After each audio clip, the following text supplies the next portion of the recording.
right, ladies and gentlemen, I'm going to call our meeting to order. Today is May 10th, 2022. This is a business meeting of the North Kingstown School Committee. I'd ask if everyone would please rise for the Pledge of Allegiance. I pledge allegiance to the flag of the United States of America and to the republic for which it stands, one nation, under God, indivisible, with liberty and justice for all. Thank you.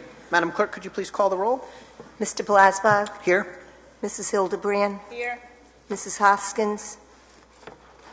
Mrs. Lima. Here. Mr. Mather. Here. Mrs. Schott. Thank you. Oops, sorry. Brooke Thompson. Gabriel Anthony. Thank you. Thank you. And if you could please call the calendar.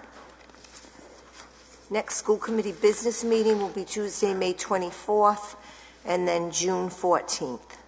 Thank you. There's And also the special meeting. We have a special meeting on this Thursday, May 12th. Thank you. Thanks. And for presentations and recognitions, Mr. Waterman. Yes, thank you. Tonight we'll start with some recognitions. I am very pleased that this is going to take a few moments because there are many outstanding students that I'd like to recognize. Tonight I'm going to start with our DECA team, who at the end of April competed at the International Career Development Conference, which is attended by 20,000 high school members internationally. This year the conference was held in Atlanta, and first and second place winners earn invitations to this competition. North Kingstown High School had 31 students place either first or second in the events they prepared for at the Rhode Island Conference. And that was out of 84 students who participated. 18 of the 31 went on to Atlanta, earning the right to compete in the international competition. Mackenzie North, a junior, made it to the finals, winning a silver medal and blue ribbon medallion for achieving a top 10 score for hospitality and travel sales campaign, and also received a scholarship from the Marriott Foundation. It's rare that Rhode Island makes it to this stage, and we achieved it twice. Last year, Nick Shabbat earned a $103,000 scholarship through DECA sponsorship with the ROTC. He's currently attending the University of Tampa. Sophia Tingley, a senior, also received a scholarship from Johnson & Wales during their scholarship breakfast at the DECA conference. Tomorrow, Andrew C. Arnella, a junior, will be receiving a Young Leader Award from General Treasurer Magaziner, and I actually believe this was written last night, so I believe that award is happening right now. And lastly, one of our teams earned second place in the Rhode Island Financial Literacy Challenge sponsored by the Council for Economic Education and Jumpstart Rhode Island. Continuing with our student recognitions, this time in the art world, Aria Carnevali won third place at Congressman David Cicilline's Congressional High School competition. For winning third place, her artwork will hang in his Pawtucket office for 1 year. Jackie Blair was awarded honorable mention in Congressman Jim Langevin's Congressional High School competition.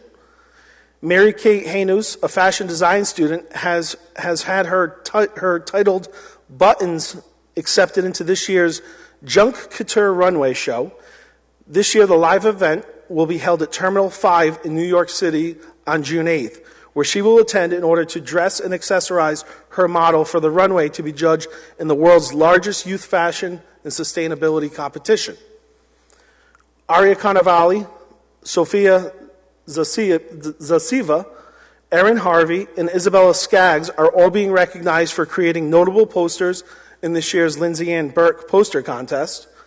And from the elementary level, congratulations to Hamilton Elementary for being one of 3 districts in the state to create 100 pinwheels for the Rhode Island State of Education 2022 Together for Our Kids event this week. Some of these students then went to this event with their art teacher, Robin Kasparian, to pass them out to the attendees. And finally, I believe this one's a little bit delayed, but Ryan Lukowitz was honored earlier this year as the first visually impaired student to be a page at the Rhode Island State House. Thank you. Thank you. Congratulations to all of the students. So next we have some presentations this evening. So the first one on our agenda is regarding social emotional learning programming. So Dr. Carson. Yep, so we're going to put the screen down so we'll be able to see.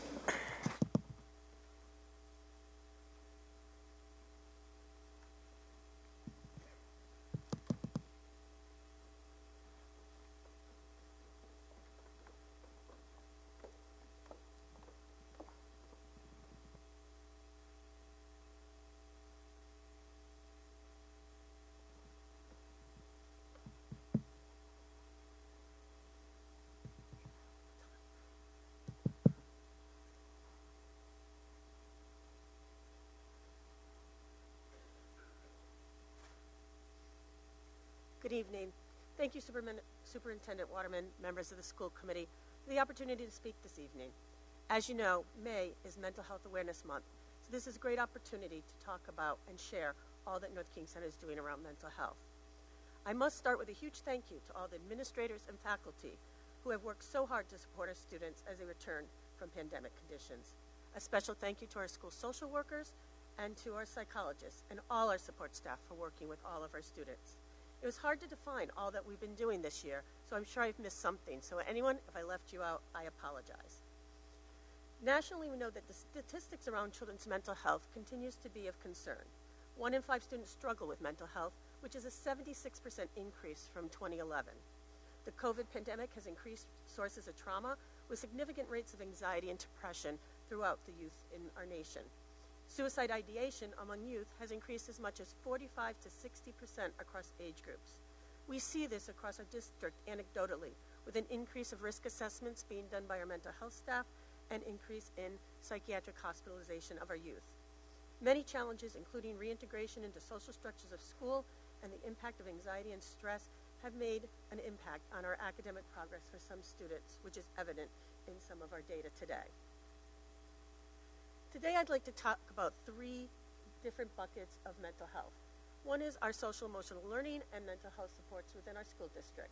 I'd like to highlight some of the professional development that we've done both for staff and students, and a little picture of what I feel and my staff feel would be great moving forward within our school system. Our preschool. Everyone's been very excited about our preschool. The early learning standards that we develop our preschool program in does talk about social emotional learning.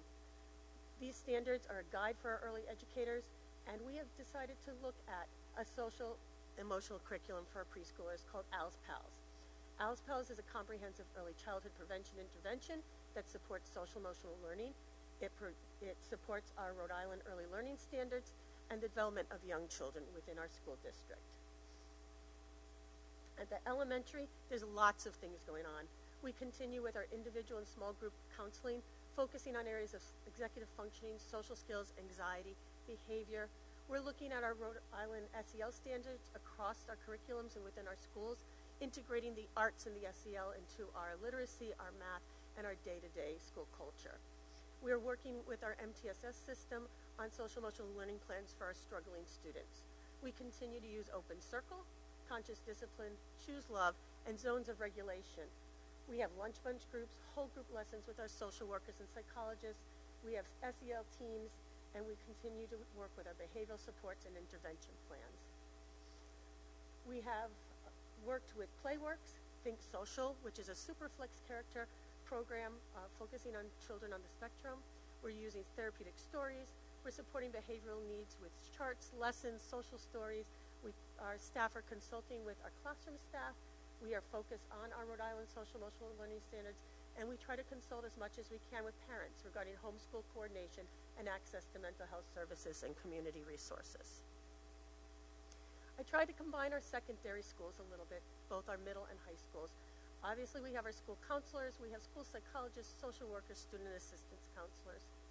They provide individual and group counseling, as do our elementary folks, lunch groups, peer mediation, behavior supports and interventions, whole class lessons, teacher consultation, family collaboration, crisis intervention and safety planning, which has been a large part of our secondary school work this year with students who are coming to us in crisis. They attend the multi-tiered system of support meetings. They support truancy, reentry meetings from hospitalization. They work with our individual learning plans, and they do education around substance abuse. Wickford Middle School and Davisville Middle School have been our two schools who have really been the forefront of Mental Health Awareness Week. We've added some activities at the high school and at our elementary schools, mostly student-driven at the high school. But some of the things that we've been doing for our middle schools this year, the theme was building bridges for mental health, showing unity for a strong community. There's positive morning messages. We did whole building morning messages and mindful minutes. We did brain breaks, spirit days. There was a kickoff assembly where we invited Minding Your Mind to come speak. They are a student-led or youth-led organization talking about mental health and suicide prevention.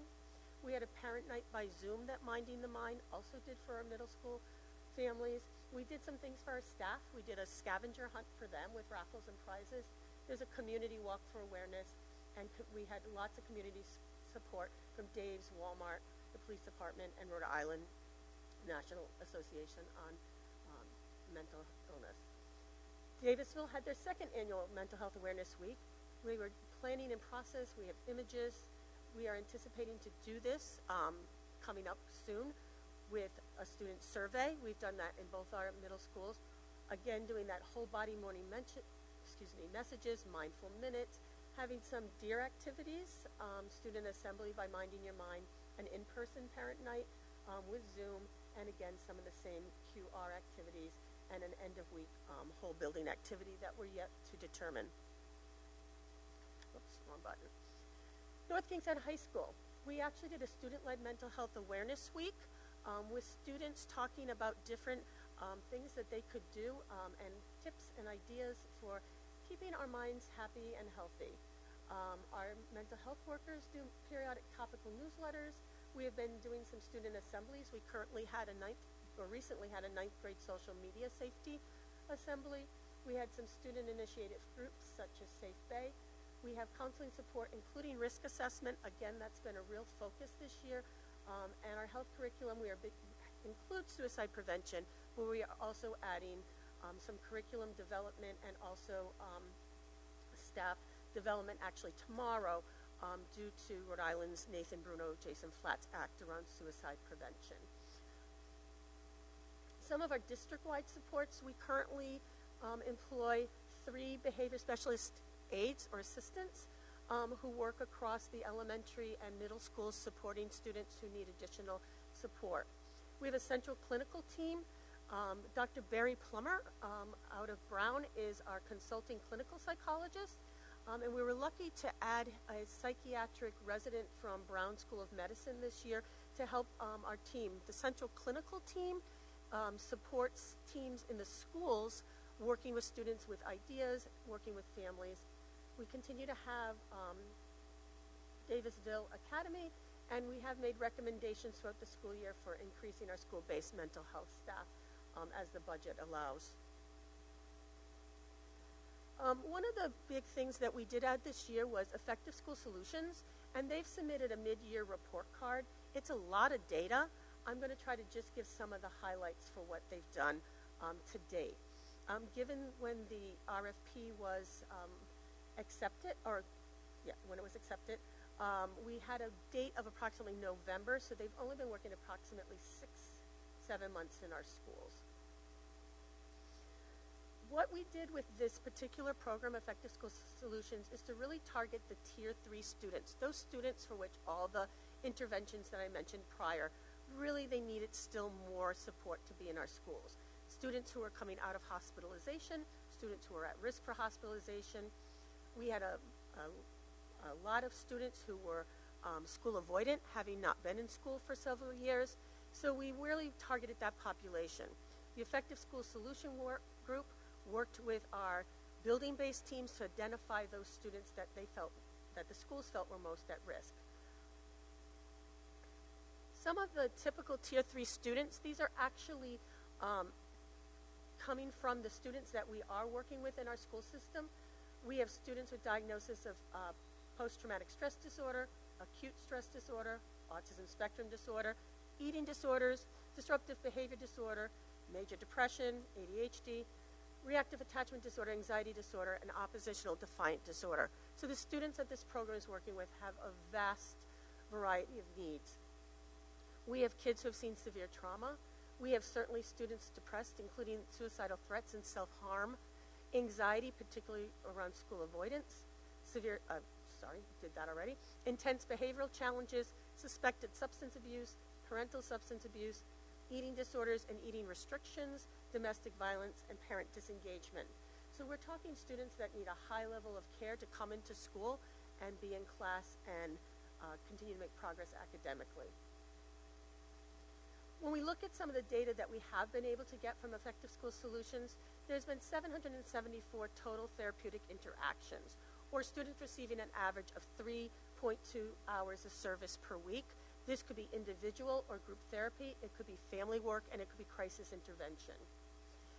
Students on the clinical survey that they were given rate their wellness as positive or neutral in 93% of the weekly assessments. We look at that to make sure that the students are continuing to feel that they have a positive attitude towards school and are getting the supports that they need. 87% of the students improved or maintained their discipline, and our average number of absences for these students has dropped by 20%.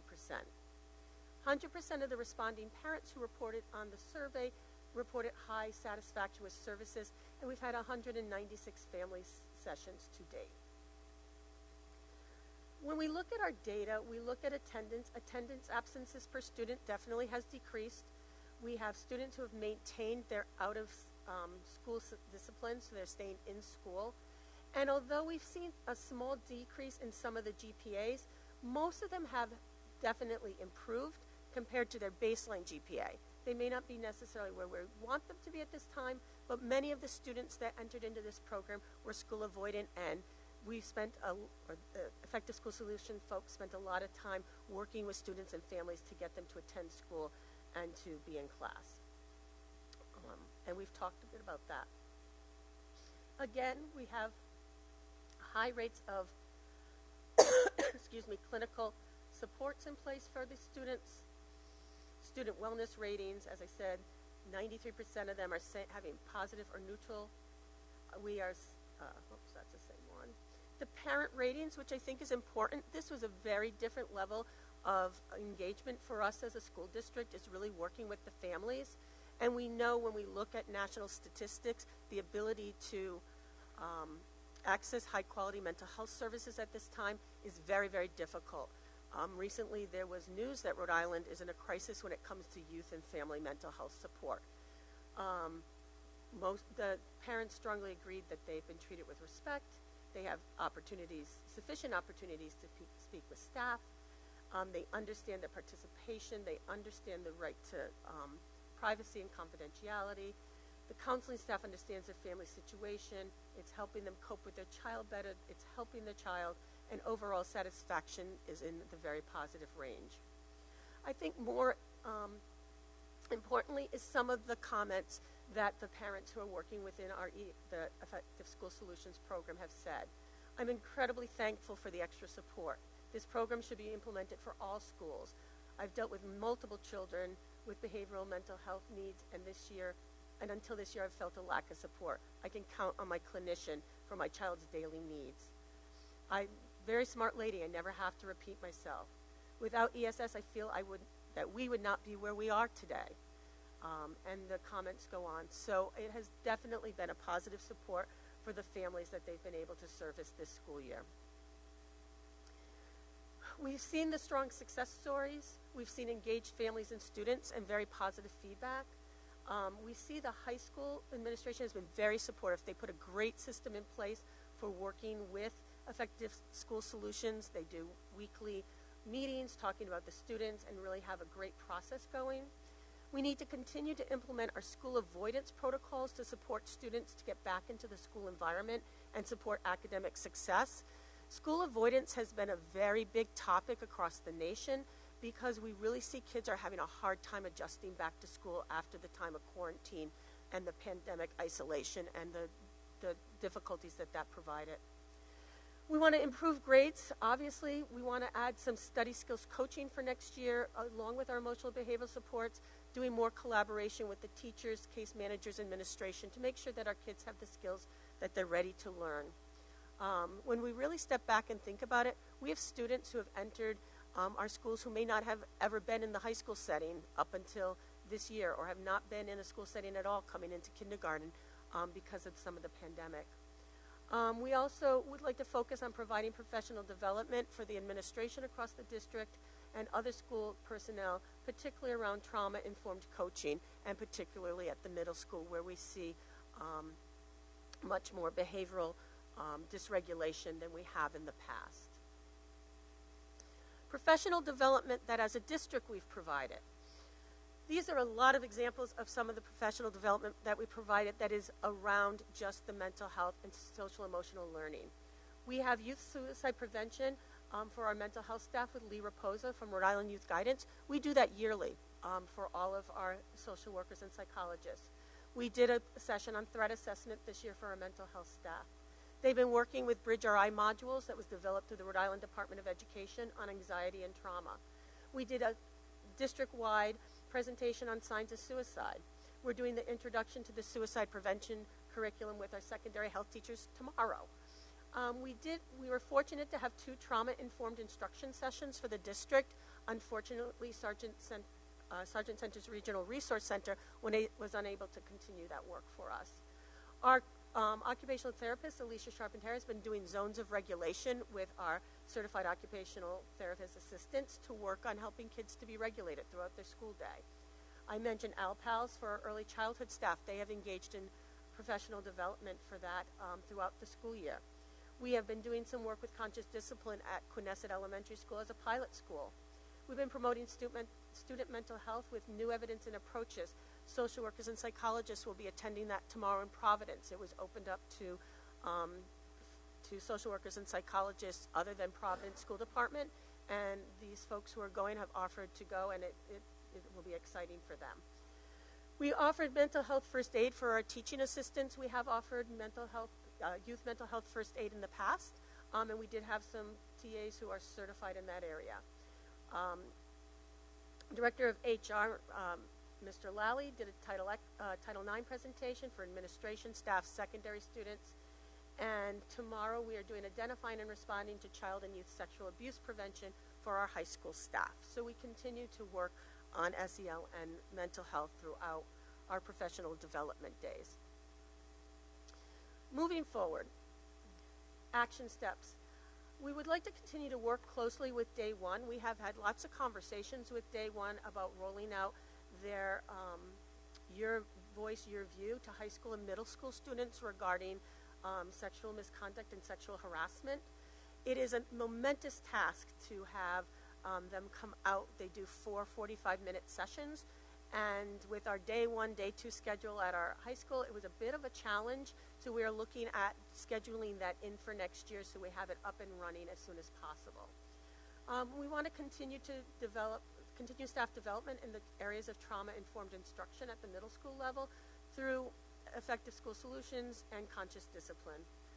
We'd love to continue to get technical assistance and training materials to support the work around child and youth sexual abuse in a school setting.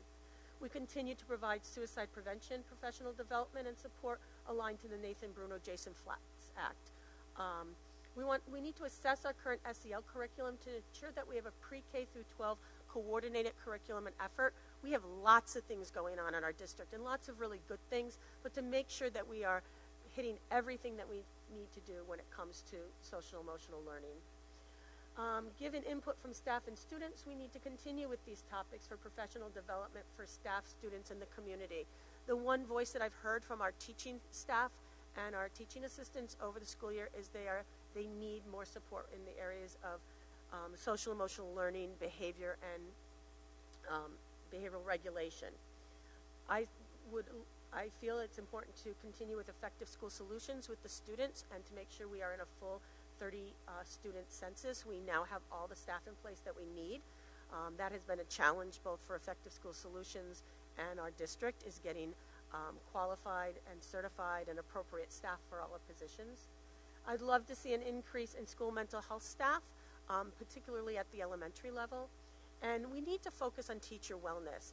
I wanted to give a little bit of a shout out to Lisa Garcia, Teacher of the Year, who really is focused on teacher wellness, and she, myself, and Kristen Balin from Quinnesset have been having a lot of conversations about teacher wellness. And really, if our teachers are not feeling good and safe and supported and have their own mental health well, it will be harder for them to work with our students. So we've been talking a lot about how we can support our teachers and their wellness as we go into the end of this year and into next year. Mr. Waterman, I think that includes a big luncheon, just to let you know. And that is it. Thank you for your time.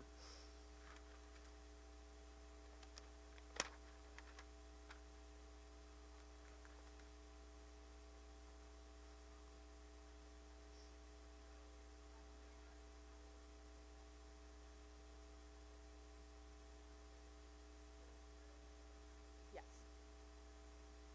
Yes, we are serving 25.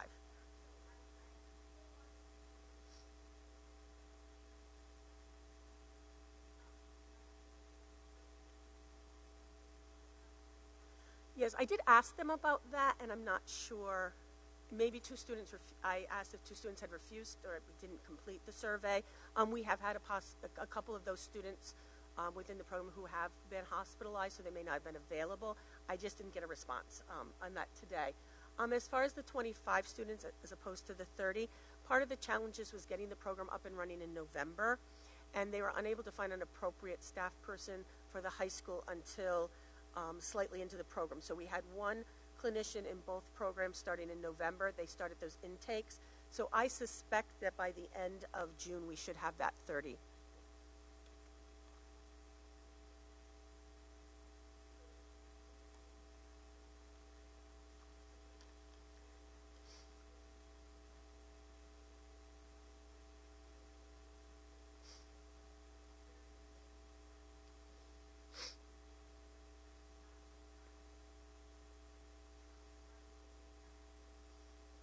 Yes, they are definitely taking steps to improve that. They're working with the high school, middle schools,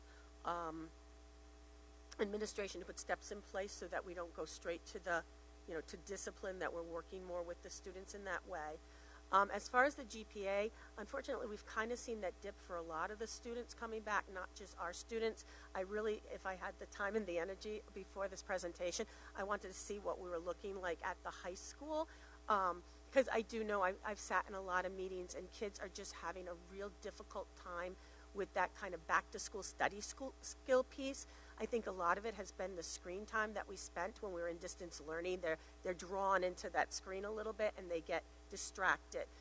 We're looking to partner with a teacher for next year at the high school in order to do a social studies, not social studies, a study skills group that will have both the effective school solution folks and the teacher to work on that social skills curriculum to increase the GPA. We have students who we may have spent like close to a month getting them into classrooms. It's been significant. I never could have predicted some of the things that we've encountered this year, but none of us have been through a pandemic, so we're racing after it sometimes as it's coming at us. So I suspect that will be changed for next year.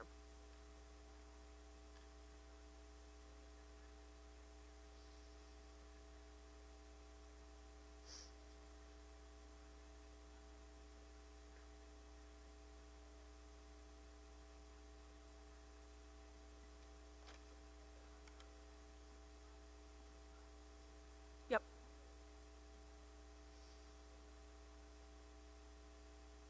Sure. And I think that this being a mid-year report and the fact that they didn't start in September, we had a very kind of contracted time period for the data that we were asking them for. I can certainly reach out to them and see if we can get some more family data between now and the end of the year. That's not a problem. Okay, you're welcome.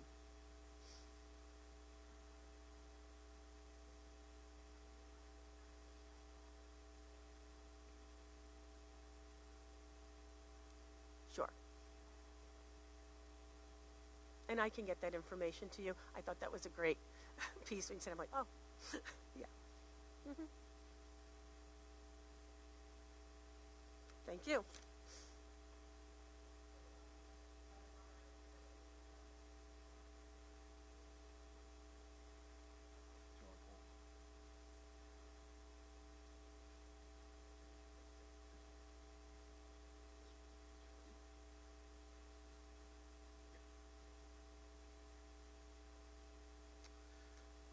Thank you. 2 weeks ago, I believe it was 2 weeks ago at this point, we had Kelia Cantor, who was our educational facility master planner, here for 2 nights in a row. One night she focused on the educational facilities of our middle schools, and the next night she was here to focus on our elementary schools. Both sessions were open to the public. We had a smaller gathering. We had about half a dozen people at each session. So we have one more session coming up on May 23rd, which is kind of a wrap-up session where more decisions will be made. So I will be sharing more communications in the upcoming weeks to remind folks of that. So if you didn't participate in either the first or second session, you are still all welcome and invited to come to the third session. Kelia will come to a future school committee meeting after that last session to do a live presentation. But leading up to our session on May 23rd, she put together 2 videos that are going to recap the work that was done at those sessions. So I'm going to move away from the microphone and let you hear it in her words.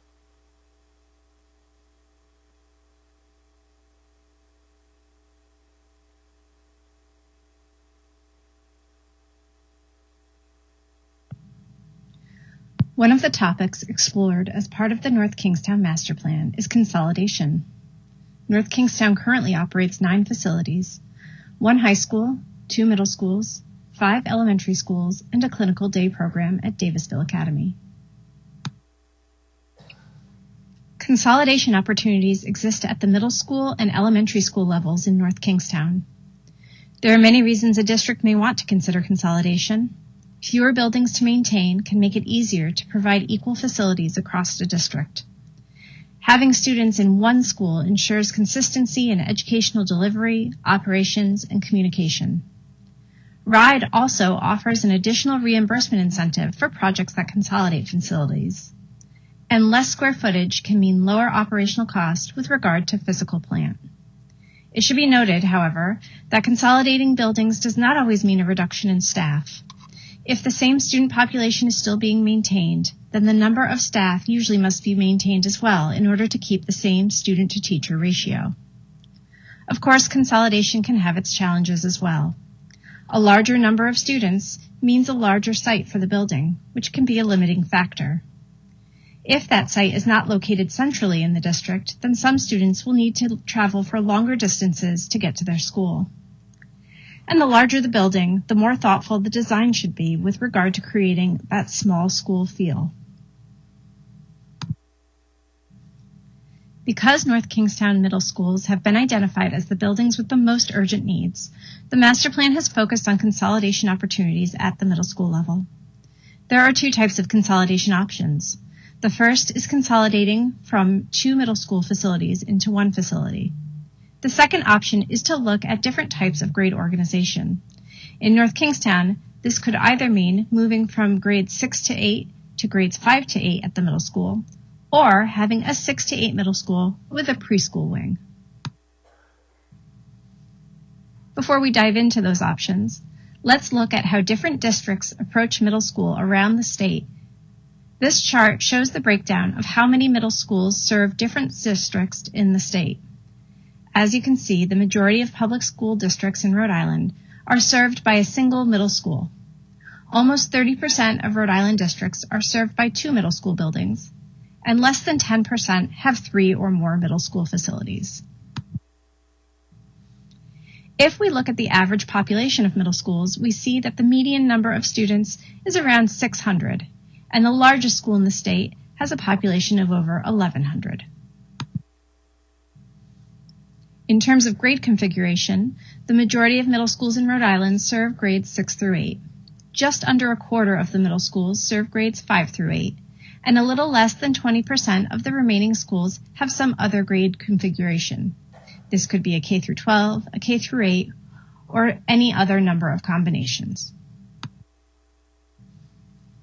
In exploring the question of whether to have 1 middle school building or 2, there are several benefits and challenges. Equity is one benefit, in that every student is attending the same building, and so there's no disparity from one middle school facility to the next. communication, and consistency in curriculum and policies, as well as collaboration, are all benefits that come along with students being co-located in one location. Cost savings from combining facilities can often translate to more money for programs in education.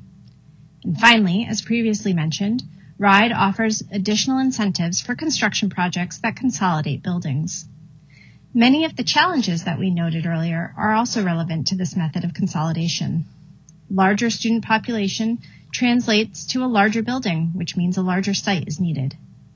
Making that larger building feel smaller and more like a neighborhood is very important. And of course, unless the site is centrally located, some students will have to travel longer times to school than others. This image illustrates how a modern middle school can be designed to create smaller learning environments. You can see that each grade level team has its own wing. These wings create neighborhoods and are where students spend the majority of the school day. They provide a home base for students and a sense of belonging for their neighborhood residents. For larger school populations, creating these smaller learning environments is critical as they enable the learning environment to be more personalized, supporting each student's social, emotional, academic, and future career needs. Changing grade configuration is another means of consolidation, which also has several benefits and challenges. Let's look at the 5 through 8 middle school option first. Integrating 5th grade into the middle school can provide earlier access to middle school level specialized programming, including remediation or accelerated classes, as well as after-school programming and activities.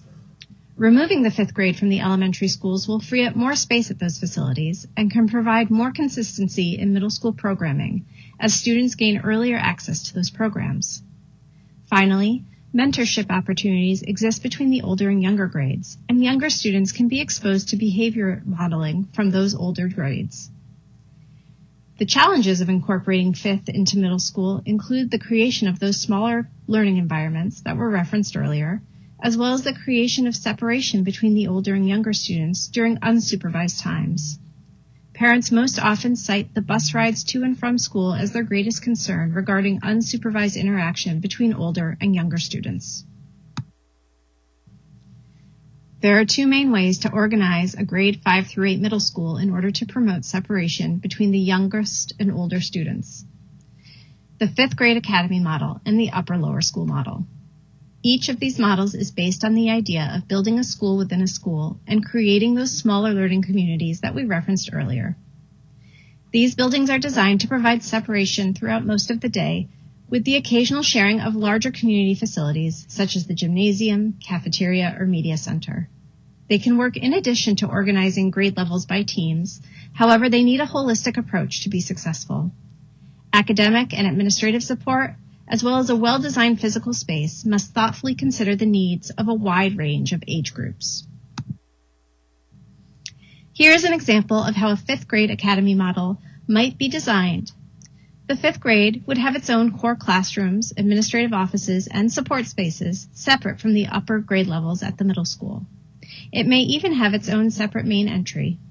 Some shared community spaces would provide supervised opportunities for 5th graders to commingle with older students. However, scheduling and other operational considerations could create more separation if needed. This structure lets students become familiar with the routines, the staff, and the facilities of the middle school. When 5th grade students graduate from the 5th grade academy into 6th grade, the only big transition they will have is to the teaming structure that the rest of the middle school uses. This approach provides a concentrated focus on 5th grade students, as they would have their own support services and administrative services specifically geared towards their needs. The upper-lower school model is based on the developmental similarities between the 5th and 6th graders and the similarities between the 7th and 8th graders. Typically, the lower school classrooms are housed in one wing, with the upper school in another wing, with some shared communal facilities. Again, operational considerations such as schedule can be used to create more or less separation between the upper and lower schools. Now let's look at a 6 through 8 middle school with a pre-K attached. This option also opens up space at the elementary schools where the pre-K is currently housed.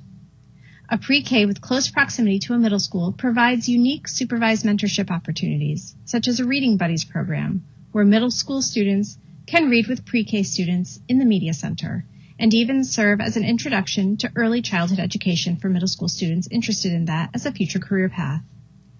Challenges are mainly focused on creating separation between the pre-K and the middle school facilities.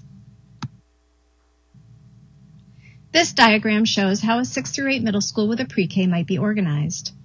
The pre-K would have a separate entry, classrooms, and administration, with opportunities to access the middle school community facilities for limited supervised activities.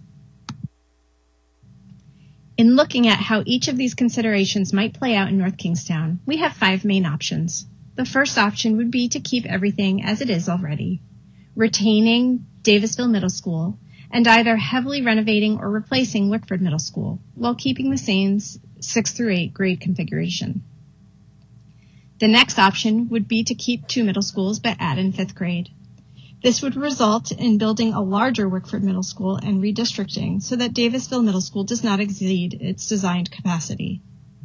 The third option would be to build 1 new 6 through 8 middle school. The fourth option would be to build 1 new 5 through 8 middle school. And the last option would be to build a 6 through 8 middle school with a pre-K wing attached.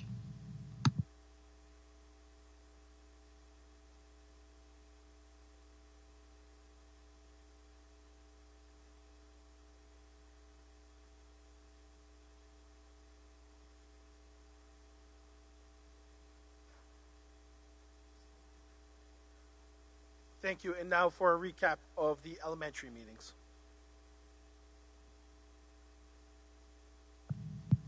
This April, a community engagement effort began as part of the North Kingstown School District Facilities Master Plan. A survey was distributed to over 5,000 emails, and an open invitation to 2 community engagement sessions was advertised. These sessions took place on May 27th and 28th. The survey is still open. In this presentation, we will review the outcomes of those efforts so far. We will also provide a little bit of information regarding the next public engagement session on May 23rd. First, we'll look at the survey responses. The charts on these slides reflect the survey responses as of April 28th. Since that time, we have received additional survey responses. If you have not submitted your responses to the survey, there's still time. The survey will remain open until May 20th. Any new responses received prior to May 21st will be reviewed and presented at the May 23rd meeting. The first question in the survey asked, what are the strengths of the North Kingstown School District facilities? Overwhelmingly, the 2 highest responses were the outdoor facilities at each of the schools, as well as the high school. Clean and well-maintained facilities was the 3rd most popular answer, and neighborhood schools was the 4th. When asked about the challenges facing the North Kingstown School District facilities, most respondents felt that the middle schools, and specifically Wickford Middle School, were the most important needs to be addressed. The second most popular response was the age and general outdated nature of the school buildings. Folks identified recreational and outdoor facilities spaces, as well as space issues and overcrowding, as the 3rd biggest challenge facing the district. Other topics that were repeatedly mentioned included the lack of certain types of educational spaces in particular buildings, general maintenance, a need to improve conditions at the elementary schools, parking and traffic, the open classrooms at Fishing Cove, Stony Lane, and Quidnesset, heating and cooling issues, and having equitable facilities across the district. Respondents identified modernizing the existing buildings as the #1 opportunity for improving the district's facilities. Updating and improving the exterior grounds was the 2nd most common response, and consolidating the middle schools into 1 building was the 3rd most common response. Other was the next biggest category. This captures topics that had only 1 mention, whereas the other categories reflected 2 or more mentions. Updating or replacing Wickford Middle School was the 5th category, followed by the consolidation of the elementary schools, closing off open classrooms in the district, and expanding the elementaries. Lastly, we asked what questions people had about the North Kingstown School District facilities. The questions on this slide are the most common ones. I'll go through and answer them quickly. Although they are well maintained, clean, and safe, North Kingstown's facilities are out of date due to a lack of funding. In order to pay for extensive renovations, a bond must be passed to finance the costs. The last bond approved was for $13 million. While that sounds like a lot of money, $13 million does not go very far when it's spread out over 8 large facilities. The resources and budget for this project will be determined by the amount of money the town is willing to go to bond for and what the voters will vote for. Whether or not the buildings are able to be air-conditioned and the cost associated with that work will be determined as part of the facilities assessment scheduled to happen district-wide this summer. This assessment will look at the structural, mechanical, and other physical conditions of the buildings to determine their useful life and what improvements are needed. The RIDE school construction process is intended to fund construction of improved educational spaces that are intended to better serve students. All projects approved by RIDE must prioritize educational spaces and student needs. Administrative spaces may be part of those projects, but standalone administrative buildings are not eligible for RIDE reimbursement. Student engagement will play an important role in the design of whatever spaces are determined to be part of the master plan scope. However, the scope must be established first. Students are encouraged to attend the May 23rd meeting to participate in the master plan discussion. The scope of the final master plan has not yet been decided.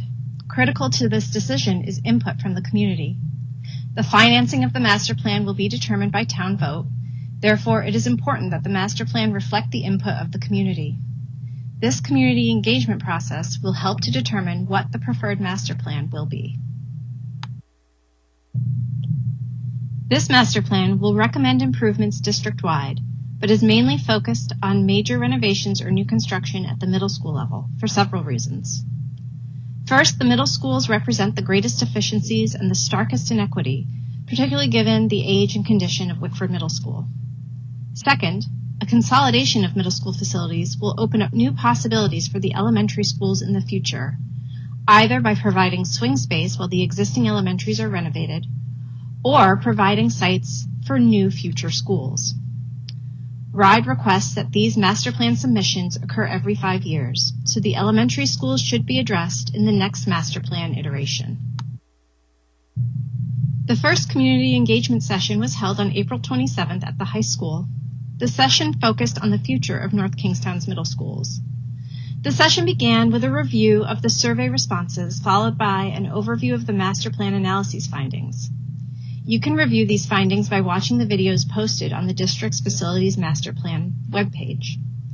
The presentation also introduced 2 ideas for discussion. The first was the question of should North Kingstown have 1 middle school or 2, and the second question looked at whether or not 5th grade should move to the middle school. The presentation also covered what a 5-through-8 configuration would look like. A video describing these options is available on the district website. After the presentation, attendees moved to the cafeteria to discuss the benefits and challenges surrounding these 2 ideas.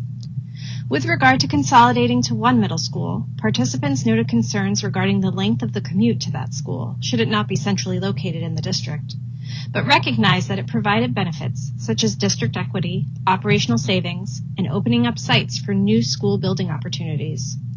The idea of moving grade 5 to the middle school concerned participants, as they felt grade 5 students were not developmentally mature enough to be included in middle school, and felt the loss of recess would be a concern. Additionally, it was noted that previous suggestions to move grade 5 to the middle school had not been well received by the community. The session ended with a prioritization exercise. Each participant was given 10 dots to assign however they wanted to the 4 middle school options presented. Participants showed strong support for 1 6-through-8 middle school, with the 2 6-through-8 middle school option coming in second. The next night, a second session was held. This session began the same as the first, with a review of the general master plan findings. The presentation and subsequent discussion then focused on the benefits and challenges of elementary school consolidation, as well as the benefits and challenges of having an early childhood center that concentrates pre-K and potentially kindergarten as well into one location, versus having those spaces distributed throughout the elementary schools in the district.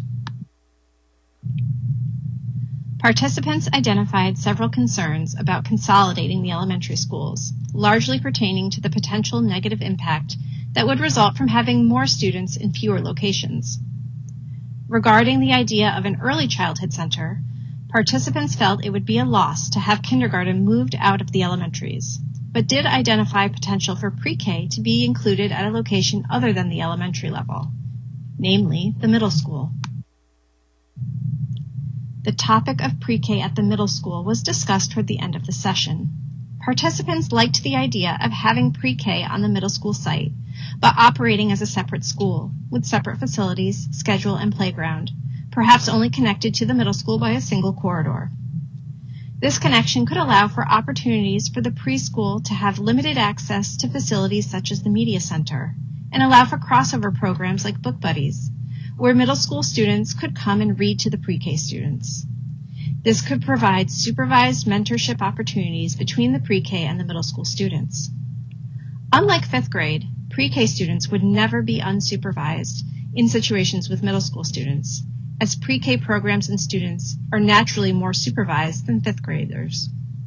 Pre-K students would not ride the same bus or eat in the cafeteria as middle school students. Our next community session is scheduled for May 23rd at 6:30 p.m. at the North Kingstown High School. At this session, 3 master plan options will be presented. After the options are presented, there will be opportunity for discussion about the 3 options, and participants will be encouraged to participate in a prioritization exercise.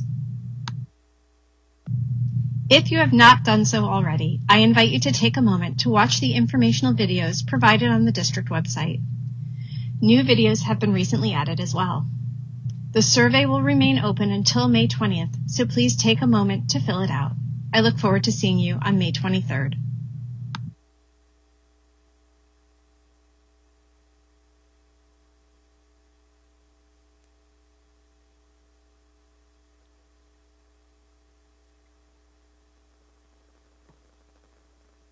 So again, as mentioned, the survey can be found off of the NKSD webpage, and that survey will remain open through May 20th. And I hope to see everyone in attendance on May 23rd so we can further our conversation. So that concludes this presentation.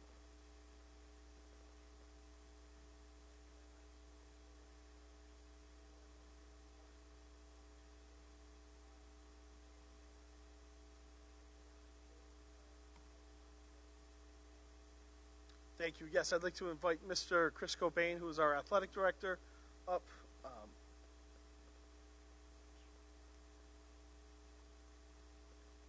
He's going to join me for this part of the presentation. So during this presentation, we're going to discuss the reorganization of the athletic administrative staff, the chain of command, the training of our coaching staff, communication, expectations, and the next steps that we'll take following this presentation. Leading into this presentation, Mr. Cobain had reached out to athletic directors from across the state to gather what does their athletic department look like as far as an administrative organization or layout. He also did a dive into our current student athletes per season, and I believe we average somewhere in the 400 to 500 range of number of student athletes competing in North Kingstown in each season. So based off of that information and what others across the state of Rhode Island have for a layout, I've come up with these proposals. Currently, we have one athletic director, Mr. Cobain, and we have contracted services of a physical therapist who is here 25 to 30 hours per week on average. Currently, based off of the season, it's up to approximately 35 hours. What I am proposing is that we continue with having an athletic director, and we merge our assistant athletic director, so we're adding an assistant athletic director and making him also our athletic trainer. What that will do is that we'll have an athletic administrator embedded with our teams. This assistant athletic director would oversee the equipment and the distribution of equipment, as well as the registration of student athletes, and a lot of times the medical documentation that comes forward as part of that registration process. So the athletic trainer, the person who will be servicing our student athletes in the event of an injury, will already have some insight through the documentation that they've collected. This will release the burden of those two managerial functions to allow our athletic director to be more involved in the day-to-day, being out at our athletic competitions, meeting with people, and being visible. Also, I'm proposing that we will make administrative staff, mainly in the area of clerical staff, available to our athletic director. Currently, our athletic director processes all of his payroll, all of his purchases, and spends a great deal of time returning phone calls on days of inclement weather. What I'm asking is that we would make clerical staff available to answer his phone on those days, again, freeing him up to be out at the fields, meeting with people, and overseeing our programs. I want to take a minute to discuss our chain of command, so that what we want to do is we want to solve small problems while they're still small. We don't want small problems to become large problems. So we want folks, if you can start with the coaching staff, if you have a question or a concern, start with the coaching staff. If you don't get the answer you need at that level, go to the athletic director or assistant athletic director, depending on who's available. If you have an issue regarding a student athlete, we're going to ask you to reach out to the building principal. If it's a middle school student, reach out to the principal of the middle school. If it's a high school student, reach out to the high school principal. If it's an issue involving personnel or coaching staff, in a recent reorganization of the chain of command for the district, the athletic director now reports to the office of the superintendent. So under those matters, you'd reach out to the superintendent. Mr. Cobain is going to take a few minutes to talk about our current coaching certification. So what you see on this slide here is what we presently are required to do to be a coach in the state of Rhode Island as a member of the Rhode Island Interscholastic League. So presently we ask all coaches that are paid and work under our world in North Kingstown, whether it be at the middle school or the high school level, they get a BCI with fingerprints for a national search. If you are a volunteer is someone that is not going to have the main priorities of running, organizing, making final decisions, but is going to contribute. Somebody that comes and offers to do a scorebook at a baseball game. Individuals that are around our team, maybe someone that knows something about goalkeeping and has availability one day a week to come and give some expertise. So it's not someone that we're relying on a program, but in a volunteer way where they come and they contribute. So there's a difference between the two expectations and who is ultimately responsible for the team and the environment. The courses that are available. The Rhode Island Interscholastic League, throughout my tenure of 13 years as an athletic director, has transitioned to and works very closely with the National Federations of High Schools and their online learning community, which is the NFHS Learn. It is a product that has put a lot of time and energy at the national level to create courses, and if you were to go on NFHS Learn, they actually have gone as far as to get courses that are coach-specific to a sport that they teach. When this started, there was very few. There's almost one for every sport that we are involved in. So you can get additional training. The ones that we do now are fundamentals of coaching with the Rhode Island rules and regulations. That's specific to the Rhode Island Interscholastic League. But the fundamentals of coaching is, quite honestly, it is designed and developed for those coaches that typically don't start and or work in a school system. It gives some insight for those coaches that maybe are not in a classroom or not in a school system and did not get educational training throughout their college career. And this helps supplement them and helps them transition from, say, a local recreation and volunteering as a coach to becoming a paid coach at the high school level. These types of courses, including the fundamentals of coaching, does that for us. With concussions and brain traumatic injuries that we have been getting much better at in the athletic world over the tenure that I've been doing this, but that is something that recurs every year. It's a 20 to 25-minute video that reminds folks about signs and symptoms and recommendations for the initial on-the-spot decisions that we need to make for the safety and well-being of our children. And then, of course, sudden cardiac and the CPR and first aid. Those, number 2, number 3, in the rules and regulations portion, the league asks us to repeat yearly, the 20 minutes to 25 minutes that each of those, to refresh our minds, to make sure that we are consciously talking and experiencing the things that we'll need to do in those areas. The CPR and first aid, it's a traditional certification, and every 2 years, we re-up all of them. It just so happens the athletic trainer is also a certified CPR and first aid trainer, so in-house, he handles and helps certify all of our coaches and re-ups all of our coaches as well. On the next slide, these are suggestions based on the circumstances and situations that we find ourselves in. And certainly, the big piece of it that we hear on a regular basis is about inappropriate behaviors and the abuse piece of it. Those are 2 focal points that we have learned have gone unnoticed, have gone unreported, or potentially just have not been something that we have done a good enough job on in identifying. So the course up at the top to protect students from abuse is something that myself and Superintendent Waterman had already been discussing and looking to add. And lo and behold, the Rhode Island Interscholastic League agrees to make it one of their mandatory courses. So the one that you find on the first slide, that is going to be on there for every coach in the state of Rhode Island, not just in North Kingstown. Although that was a course we were looking to use, it is something that the Interscholastic League is going to make statewide for all coaches in the state of Rhode Island. And I believe, not to cut you off, but I believe that just happened on Friday. That is correct. As we were finalizing this, that item right there, number 1, went from an NKSD course to a RIIL required course. Number 2, engaging effectively with parents. Obviously, communication is something that we can always get better at, no matter what part of our lives. But in this case, effectively engaging with parents and speaking to parents is something that our coaching staff continues to need to work on. It is something that our teachers need to work on. It is something that business professionals need to work on. But it's an area that will cause us to put some focus on it and have some dialogue around it.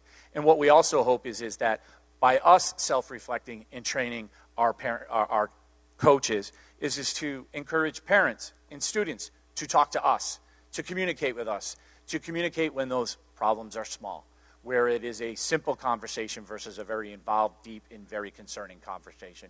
And we hopefully will be able to avoid some of that if we can get better at that. Title IX. Title IX is obviously a topic that is becoming in the forefront of all sexual harassment cases that are going on. But if you, in the sports world, it used to be all about equity, and it used to be about making sure that we were making our females and male athletes to have the equal opportunities to compete. And fortunately, Title IX did what it was supposed to do to create those opportunities for young ladies. But it is starting to transition into more of the sexual harassment piece, where that seems to be the most focal point of Title IX. It's an area that is part of our umbrella as sports. So we are going to start to train all of our coaches through the videos that are available to us in the Title IX. And then the last one, bullying, hazing, and inappropriate behaviors. It's an area that we have talked a lot about as far as bullying and hazing goes over the years, but the inappropriate behaviors is something that we obviously need to continue to work on, identify, and hopefully curb these types of behaviors so that they don't continue for the future. The courses highlighted on this slide will also be conducted through the NFHS Learn portal. That portal, Mr. Cobain has a login to, so he will be able to make sure that our coaches are taking the required courses that we are asking them to take. Which is also the rationale why we chose this product, because it's a product that all of our coaches are required to use anyway. They already have logons, and they already have an extensive library that they continue to add on a regular basis on a national level, because this all comes out of the national federation, so they're constantly working on issues throughout our country. To go along with this, to supplement as well as enhance. The large group trainings. Mental health, the first piece, and as Dr. Carson was talking about earlier tonight, it is something that we started to do in the athletic department this year, anticipating coming out of COVID, some of the circumstances that were put on us over the last school year, and anticipating, not quite sure what our kids, our coaches, our families were going to feel. We started to talk more about mental health in each of our seasons. And how we did that was we utilized our internal personnel. We went to guidance, and a gentleman named Matt Hughes offered to support each one of my seasons and all of my coaches. And very simply put, this is Mr. Hughes. This is his skill set to support us, to support students that you identify that might be having some struggles that we are unaware of.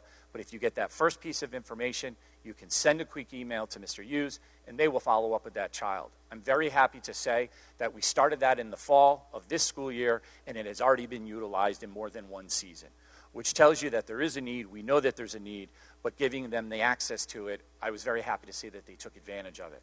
Is that enough? No, it's not enough. We have to continue to do more, which is why I would like to join with Mr. Hughes or others in the professional industry of mental health professionals to potentially bring in some guest speakers that might speak specifically to the student-athlete portion of it and maybe give some helpful hints in supports for our kids.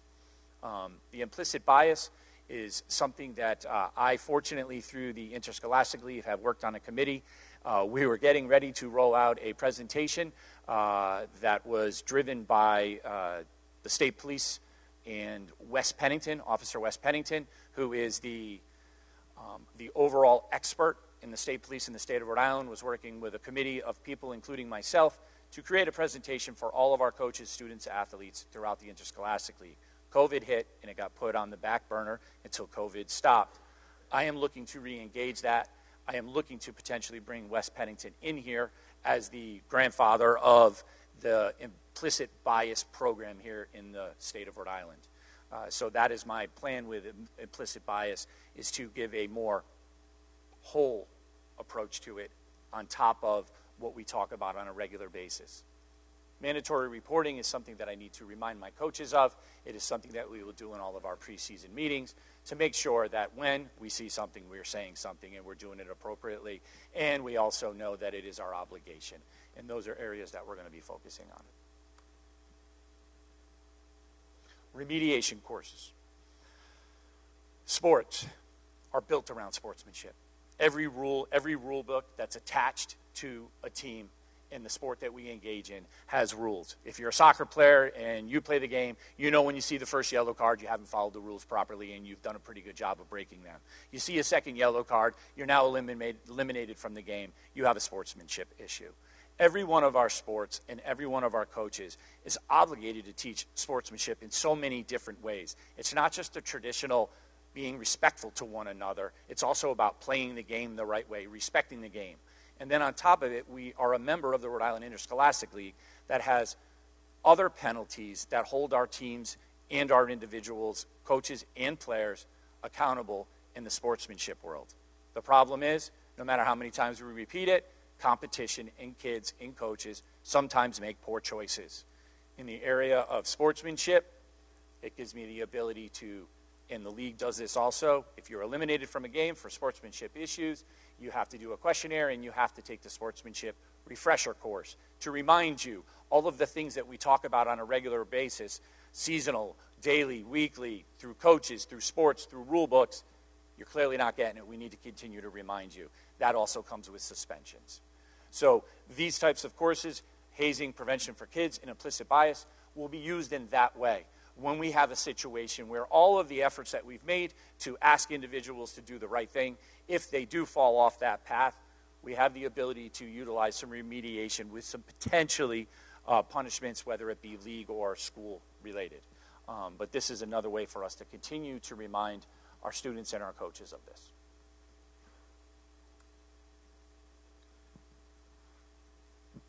Starting with the fall of 2022, we're going to be implementing some streamlined, district-approved communication strategies between our student athletes, their families, and the coaches. Starting with this fall, we're going to ensure that all of our coaches who will be communicating with our student athletes and our families have NKSD email addresses. We have some coaches right now who have them. We're going to work on getting all of our coaches so that they all have NKSD email addresses. We're going to be rolling out a communications app. Those of you who have youths and youth sports, you probably have some type of communication app where you get schedules, you get notifications when you find out a game or practice is canceled. We're going to be rolling out one of those apps. We're not sure which one right now. Mr. Cobain is currently looking at a few different options. More to come on the communications app. And team emails, or any emails that go to the team, will include both the parents and the student athlete. So I want the community to help us. If you see a conversation happening between a coach and your child, and it's not through the app, or it's not through an NKSD email, I want you to ask your child about it, but then I also want you to let us know. We want to make sure we're doing the right thing. These are some of the steps that we're putting in place to ensure that all of our communications are accountable and everything is happening on the up and up. So again, all our coaches will have email addresses tied to the school department. We're going to use a communications app. Again, we're going to settle on one. And emails will include both parents and the student athletes. So our next steps, this is the last slide before we get to questions. Our next steps is I'd like to post the assistant athletic director / athletic trainer position. Through the policy subcommittee, we're going to review and propose policies and procedures surrounding extracurricular activities, which includes athletics. Athletics is one of many extracurricular activities that the school department offers. And then coming summer 22, before the start of the fall season, we're going to notify our athletic community of the app that we've settled on and the strategies that we're putting into place. So thank you. I'll take any questions from the school committee.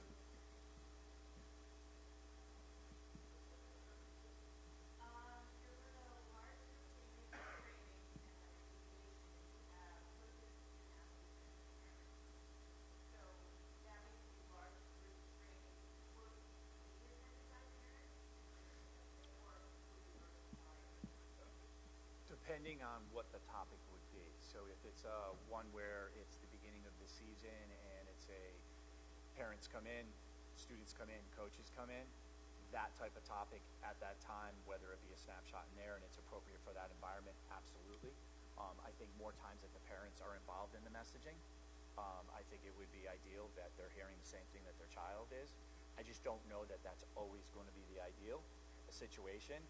But to continue to give it in different venues and in different ways is part of the thought process there. I certainly will engage anyone and everyone in the community.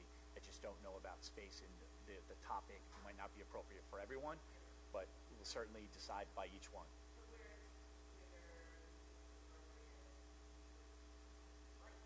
Yeah, absolutely. I think that's very important that parents are involved and involved in a positive way that engages and encourages the kids to have the interactions that we all are looking for them to experience. They're great life lessons, and the less that we allow our kids to engage with our coaches and our parents engage with our kids to help them through that process, it doesn't give us the full effect that I think a lot of us like to get out of the athletic world in the sports. It's a safe way to experience life and a lot of the joys and failures that happen in sport.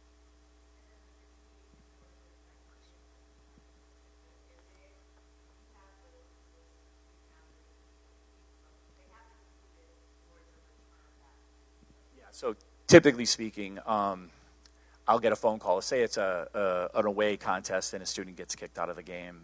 That double yellow card turns into a red and they're kicked out. I'll get a phone call from the league and say, number so-and-so was ejected from the game last night.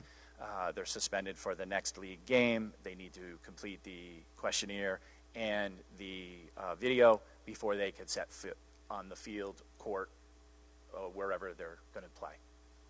And that's the first initial.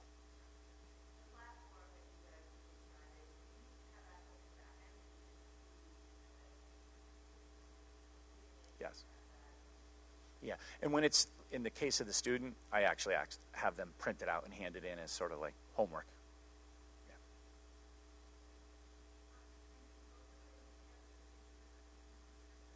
Absolutely.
Great question. Actually, the way the league writes the language is even volunteer coaches need to go through the process of getting certified. The only difference is the responsibility is the piece of it. But as far as being a coach and certified, there is an expectation that volunteers go along the same path as a paid coach.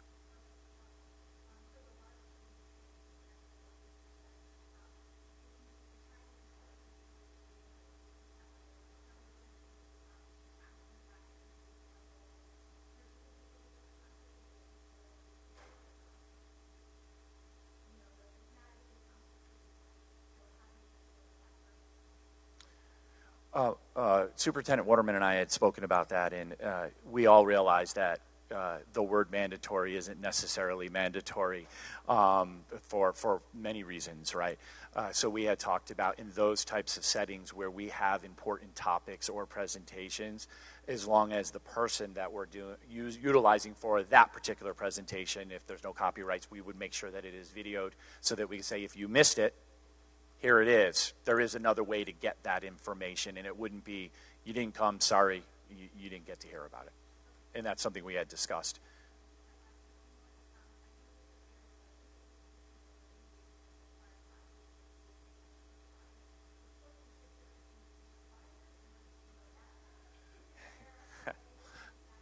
Actually, what I was saying is to be a member of a team, you are being educated in sportsmanship every day. Every rule, everything that you do in order to participate in baseball. There are rules that are part of being a sportsman to play the game, but it's not just about the rules, it's how you conduct yourself, if you'll be ejected from the game, so on and so forth. So sportsmanship is something we do every day in practice, but it's not, we don't stand up there and say, this is now an example of sportsmanship. It's about following rules. It's about conducting yourself the right way. It's our coaches on a regular basis saying, how do you conduct yourself? How do you represent our school? How do you represent the team? That is happening on a regular basis. So when you see the remediation, it's because all of those things, including an official with a yellow card, is not making you stop your behavior. So that's why I see it as a remediation, because sportsmanship it happens organically on a regular basis, indirectly in some other instances. Okay. Thank you. Thank you.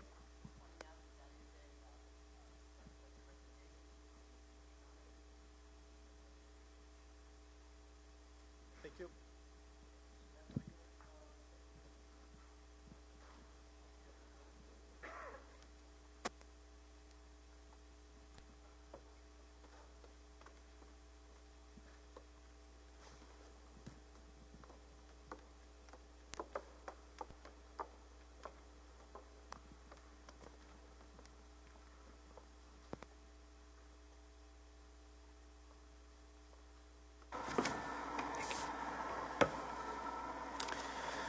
I forgot to mention at the beginning, we do have a list for citizens' comments if you'd like to sign up to speak this evening. The list is on the podium. I'm sorry? Oh, there's not another page? Okay, give me a second.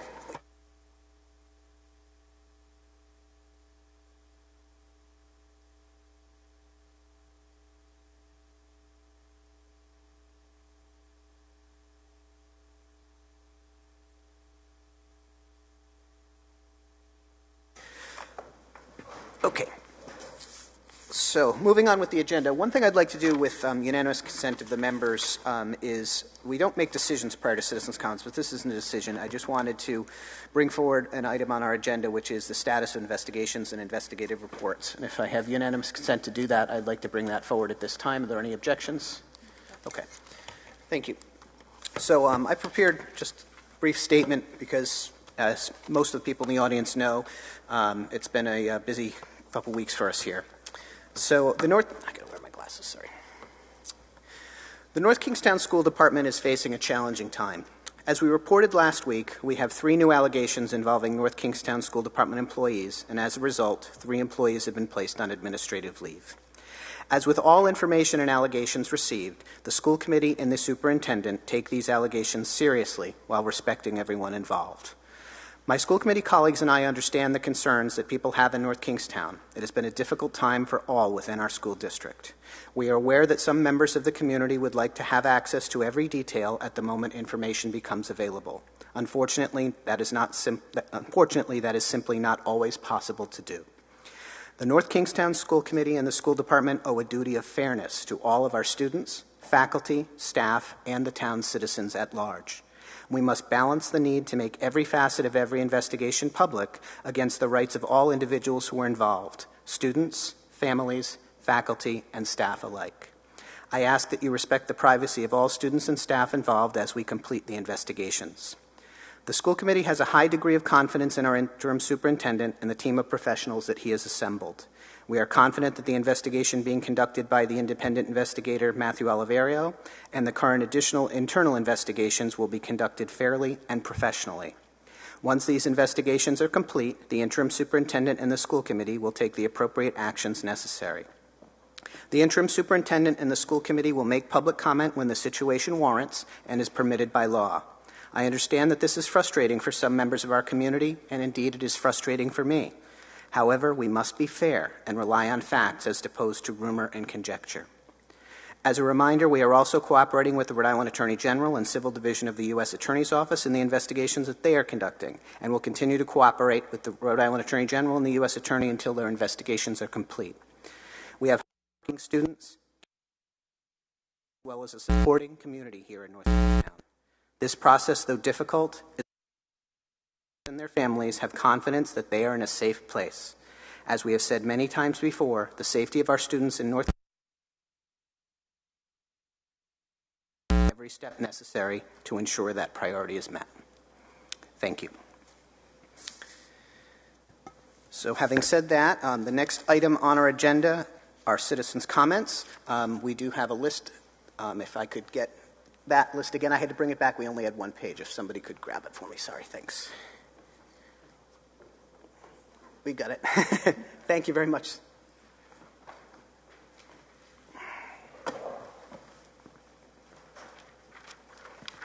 Thank you. And as always, we ask if you could please state your name and address for the record, and that you please limit your comments to 3 minutes. As usual, I have my timer here if it works. If you see the light flash red and turn off, that means that your time has expired, and I'd ask you to please wrap up. So the first person is Brian Odell.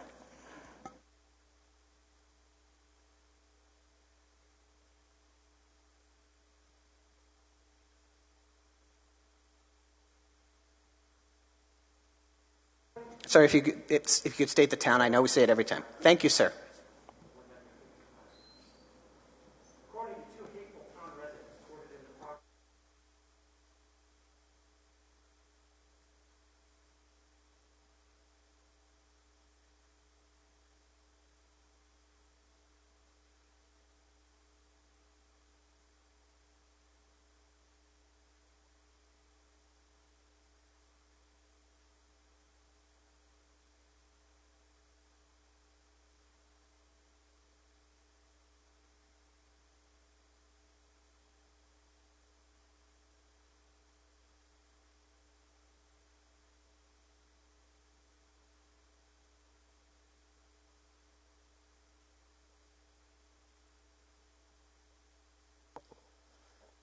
We believe curriculum matters. We don't agree wit and wisdom should have been adopted in NK because it wasn't properly vetted. It includes disturbing themes at inappropriate ages. Content examples include a child attempting suicide with a hatchet, a graphic description of a family pet being run over by a car, and demonic beings eating children. We don't agree with pornography being promoted in school with books like Genderqueer. The school says students can opt out of these books if they want to, but that's not true. Some students in the sophomore class are being forced to read the book about a father raping an 11-year-old daughter. We also don't agree with the handling of the school budget, with the school committee begging the town council for the maximum budget increase while they are sitting on a $12 million surplus. We also don't agree using ESSER funds for DEI instead of COVID mitigation measures as intended. Most importantly, we also come here to advocate for student safety. We now have, as you just said, 4 reported incidents of sexual misconduct by teachers, administrators, and coaches. Unbelievably, the school department's initial reaction to these cases was to protect the accused, not the students. Some of these people were allowed to move to other schools to potentially victimize other students. There have been lies and cover-ups. And the only reason some of these allegations are now public is because whistleblowers in the media brought them forward, not the school committee. We also don't approve of teachers suddenly acting as child psychologists, often encouraging victimhood and leaving parents out of important conversations and decisions. You know, like hiding the genderqueer book from parents on Parents' Night. Those issues alone would be enough to bring us here every 2 weeks, but there are other, more everyday problems. We don't like school administrators that are rude or dismissive in responding to parent requests for information. Even official APA requests have been ignored. We don't like that our emails to school committee members are routinely ignored. Now we are learning that even some direct parent concerns about inappropriate teacher behavior were ignored. We don't like the way the school lawyer released highly confidential Title IX student information to the public in violation of the law. Or what about advocacy of Pride Month outside of a school policy for such things? This is just one of many requirements that the school committee ignores. Our haters are free to support all this malfeasance if they want to, but we choose to speak out for our children and grandchildren. Thank you. Mr. Chairman, could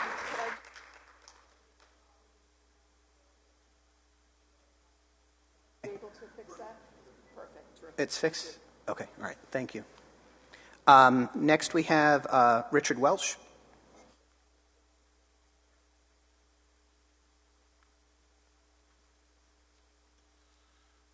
Good evening, Richard Welch, 8 Arrow Lane, North Kingstown.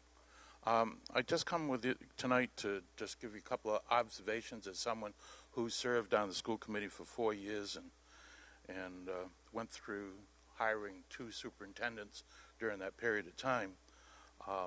The first thing I would say to you is I think with the help of Mary Ann Carroll, we had an interim superintendent that was a retired superintendent. Is that right, Mary Ann?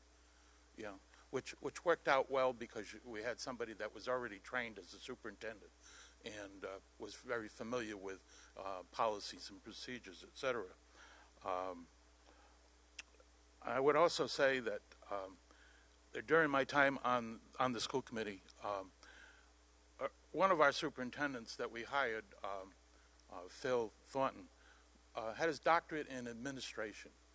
And I think that's extremely important that the person that you hire has administrative training and background.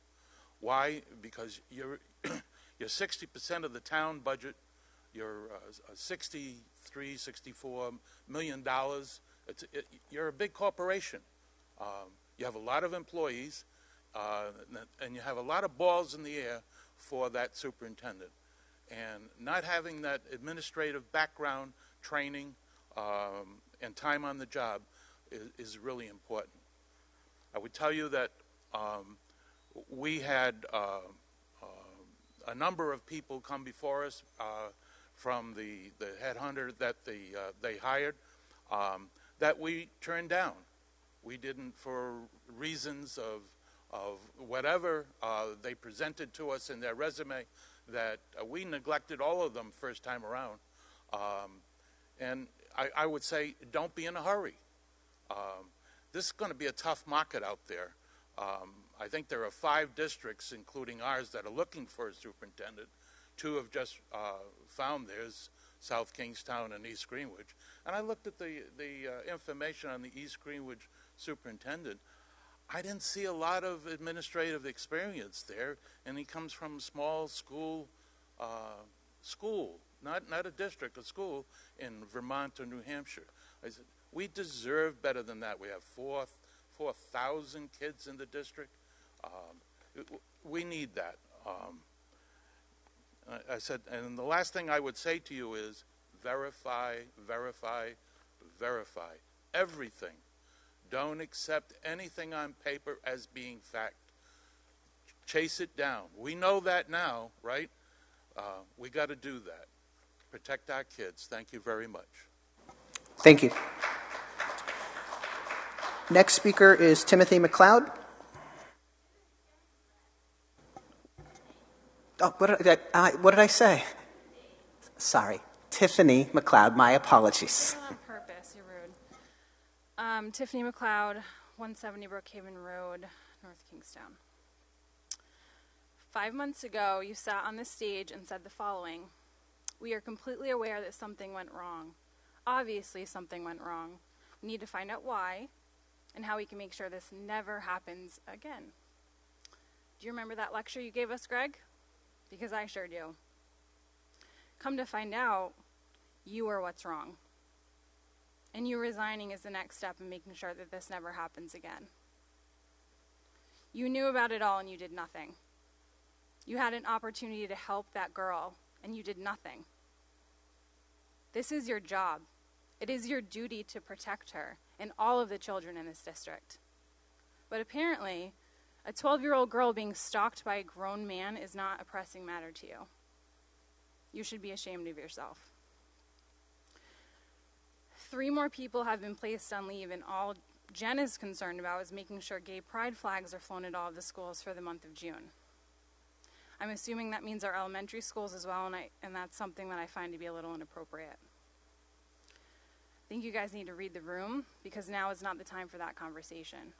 The last thing we need right now is adults and students having conversations about their sexual preference.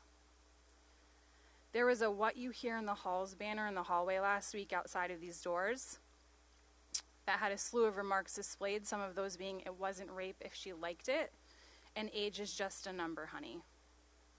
That's just what our teenagers need to read every single day and be reminded that this school is a haven for predators and sexual misconduct. Maybe June should be Sexual Abuse Awareness Month, or are you all too afraid more of your past will come back to haunt you? You have all failed our kids. Enough is enough. It's time for you to step down and let this community begin to heal. Thank you. Thank you. Next speaker is Melissa Kapeka. I apologize if I said that wrong.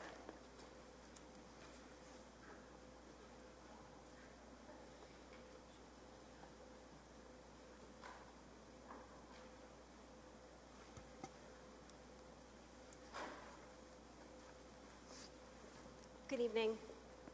My name is Melissa Kapelka, and I live at 431 Shermantown Road. This past December, my husband and I were driving through a nearby city, and we noticed some local city employees decorating one of the city buildings for Christmas. And my husband just randomly said, "Yeah, they shouldn't be doing that."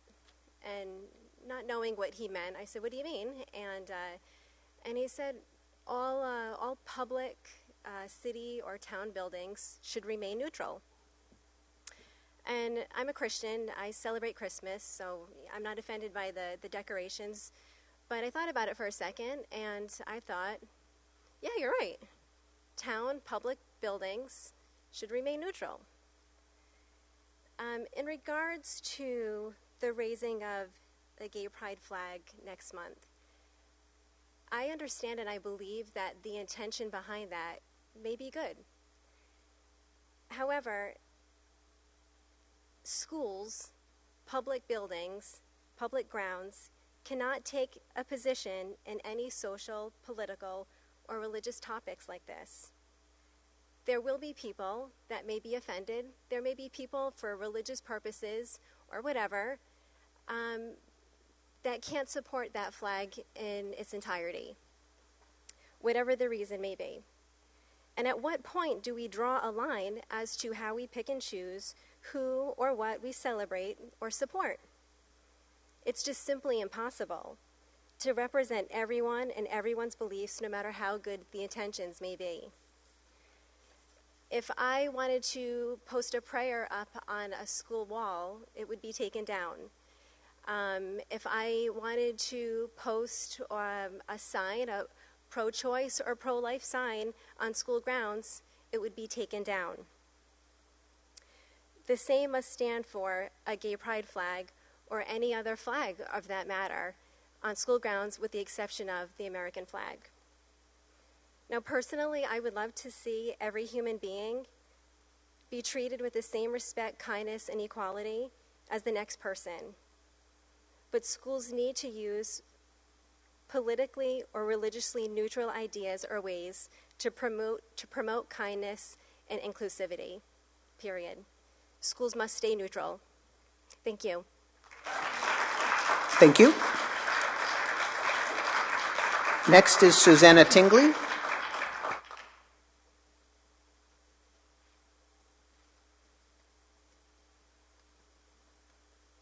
Hi, good evening. Susanna Tingley, 750 Hatchery Road, North Kingstown. The proposed resolutions on tonight's agenda are flawed and should not be approved.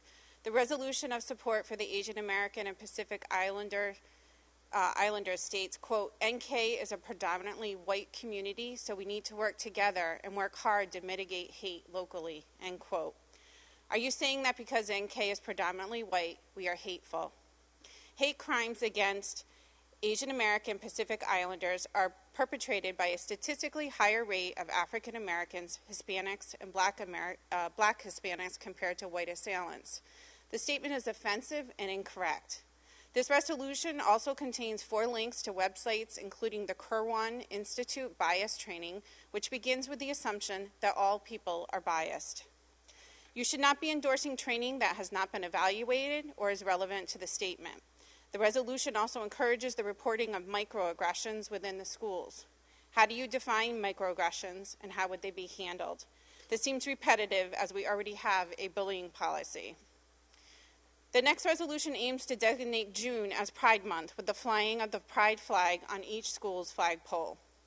On May 2nd of this year, the Supreme Court of the United States ruled in Shurtleff versus City of Boston.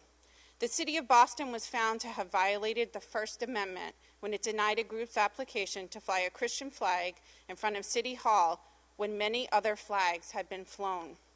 When you start flying flags other than the American flag, they become political speech, and a flagpole becomes a political forum that is open to all. Our flagpole becomes a source for advertisement. Allowing flags as a form of speech means you open the schools to all speech, some of which may be offensive. Our American flag, a symbol of our country, is the only flag, with the exception of the state flag, that should be displayed at public schools, and the only flag present when our students recite the Pledge of Allegiance. You need to establish a school flag policy prior to the passing of any resolution. And if the school committee is going to politicize the schools and pass resolutions, these need to apply to all ethnicities, races, and sexual orientations, including whites and heterosexuals. Lastly, I want to address the way a public comment was handled at the last meeting. A well-intentioned grandparent shared an experience of her granddaughter being touched in a co-ed bathroom. The audience was shocked and audibly gasped, yet there was no acknowledgement by the school committee or guidance offered to this grandparent. You could have simply offered, please email me or call after the meeting, but you said nothing. You gave a pathetic demonstration of every parent's frustration with you and the schools, and you need to do better. Thank you. Thank you. Next is Kathleen, and I apologize, I can't read your last name. Okay, sorry.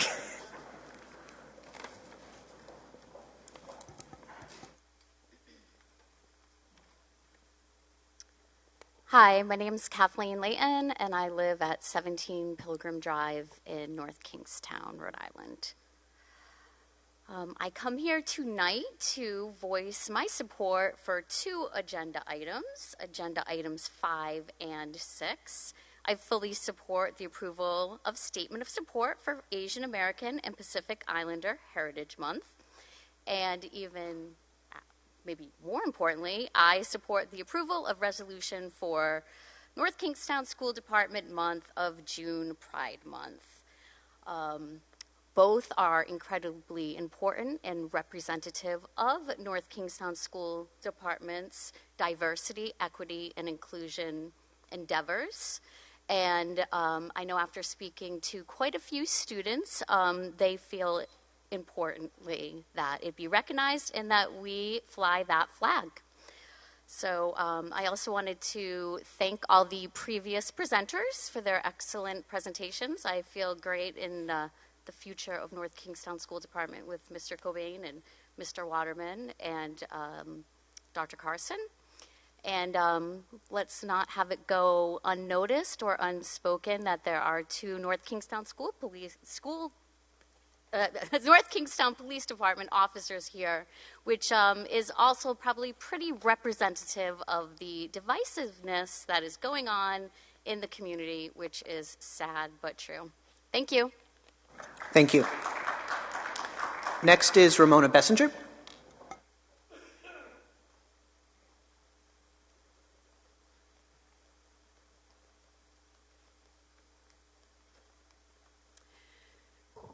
Hello, my name is Ramona Bessinger.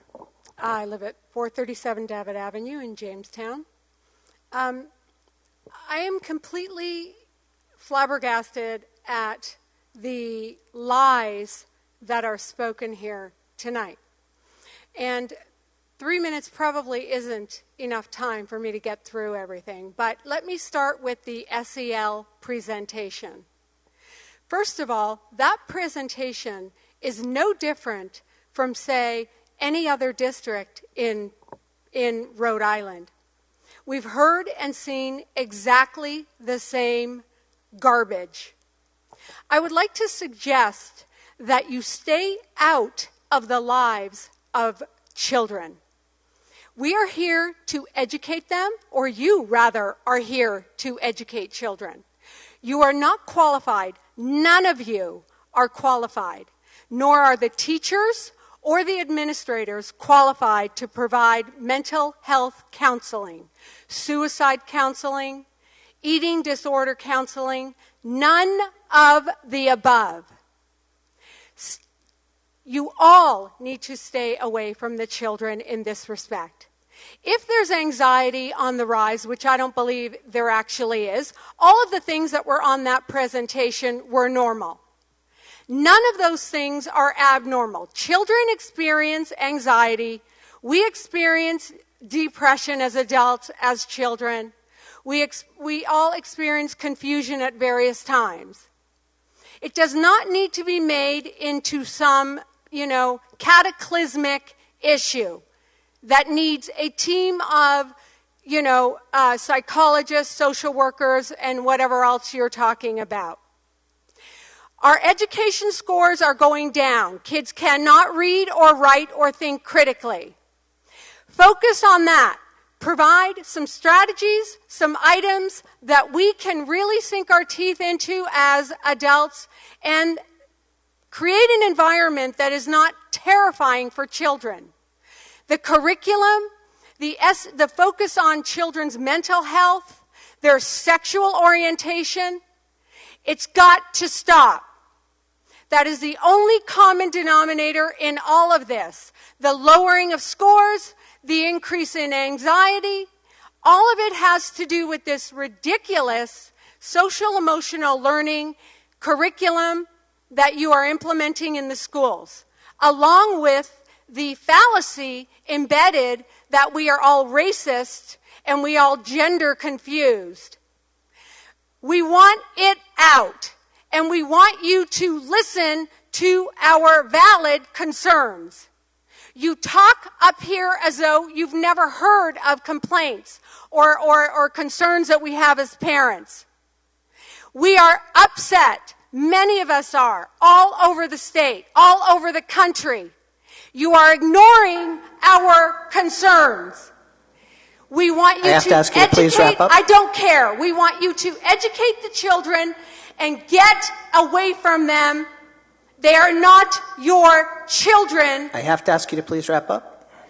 And by the way, for someone who sits up there and complains about police presence in schools, here you are I have to ask you to with please 3 wrap up. police officers defending Ma'am, your time has yourselves expired. against parents. Ma'am, your who time have has concerns. expired. I have to ask you to please sit down. Thank you.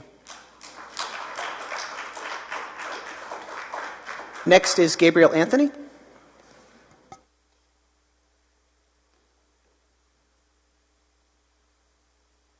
My name is Gabriel Anthony. I'm 136 Hamilton Allenton Road in North Kingstown. I'm a junior at North Kingstown High School, and I'm also a student representative. I'm the vice president of the student union at the high school. So I want to start by thanking all of you sitting up there, I get to see a little bit of how difficult of a job you've had, especially this year with the pandemic, investigations, all that stuff. So I know I've seen a little bit of what you're going through, and I just appreciate all the work you're putting in. I also want to thank everyone who made presentations tonight, especially Dr. Carson. I'm not sure if you're still here, but social and emotional learning and mental health has been a big concern of mine lately in both my personal life and just seeing the concern for that at the high school. So I appreciate that the school department is putting resources into that. And I also want to speak in support of both the resolutions on the agenda tonight, especially the flying of the pride flags in the month of June. I'm at the high school, and there's a lot of students who are members of the LGBT community, whether they're gay, lesbian, bisexual, transgender, whatever it is, and those students are often discriminated against by their peers and even their teachers, and it's sad to watch. I hear it myself. I hear other students talking about it's happening to them or their friends or someone. I hear teachers saying they've heard it happen, and it's really depressing to think about. And I think the least we can do is have that flag to show our support for those students. And if there's teachers as well who are members of the LGBT community, I think it's really important to support them. Thank you. Thank you. Next is Megan Riley.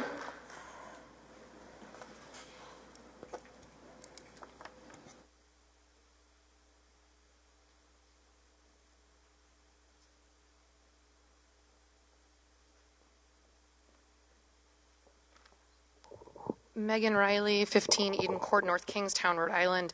I'm hoping to get some clarification for the community on the following. I heard that our next interim superintendent, Ms. Cipolla, introduced herself in one of the schools and said she was helping Mr. Waterman out.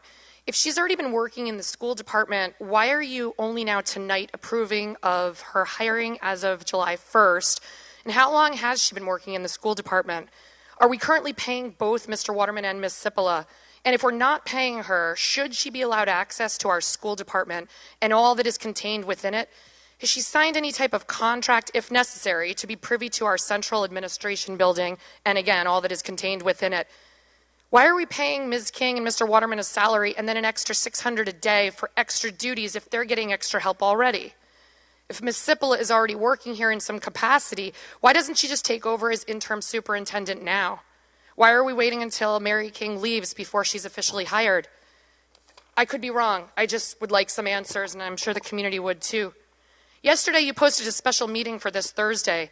The only item on the agenda is, quote, discussion of NES-DEC orientation meeting, overview process, and timeline for the superintendent selection. With that in mind, I wanted to share that there is a petition circulating amongst North Kingstown and Jamestown residents asking that you all step aside during the superintendent and assistant super search and allow the community to form an independent search committee.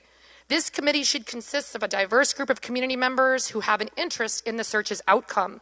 As stakeholders, they should strive to ensure that these new hires are trustworthy and have the safety and welfare of our children as their top priority in order to rebuild trust and confidence within our district.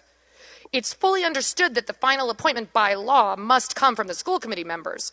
However, you have lost the confidence of many in the community considering the results of your own investigations, the recent civil lawsuit filed against you stemming from the naked fat testing abuse, and because of your failure to protect the welfare and safety of students entrusted to your care. In fact, just 10 days ago, one of your own members took to Facebook and wrote, quote, I am acknowledging that I don't think that we as a school committee have always handled things as well as we could have. And, quote, I believe that we have not done a good enough job conveying how important we recognize these issues are. End quote.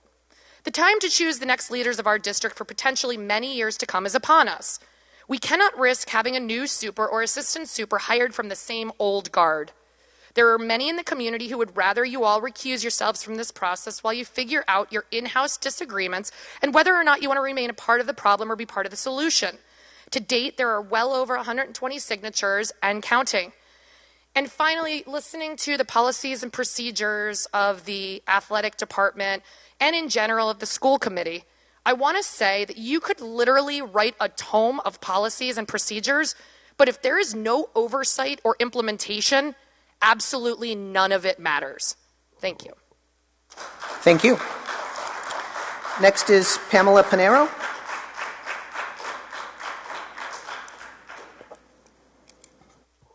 Pam Pinero, 710 Slocum Road, North Kingstown. Usually I prepare a speech, but I felt moved to speak because I haven't spoken in a while at these meetings. I'm kind of disheartened with all the cameras and all the microphones in the room. It seems like it's a much more intimidating space to speak now. But I know how important speaking out is, and I've always tried to do so when it comes to the schools, because my kids are important to me, and so are everyone else's kids. I think it's really important we address the past that looks like you are moving forward to doing. I think you need to be more open and honest and transparent and include parents in every level of everything. I went to school here in the 90s. I have brothers, I have friends who went to school here when this whole mess probably started. It was a different time back then for sure, but clearly there's a culture problem. So I hope you continue to work on that. I also think we need to look forward. I was completely disheartened at the participation in the facilities master planning meetings. I attended, but it was very poorly attended. This is an opportunity for us to help us get it right for new school opportunities. There was a lot of information, and I appreciated the presentation here tonight, which summarized it well, but there are missing pieces of why decisions have to be made.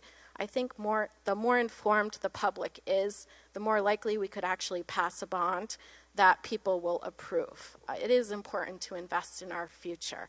I am concerned because all I see is divisiveness.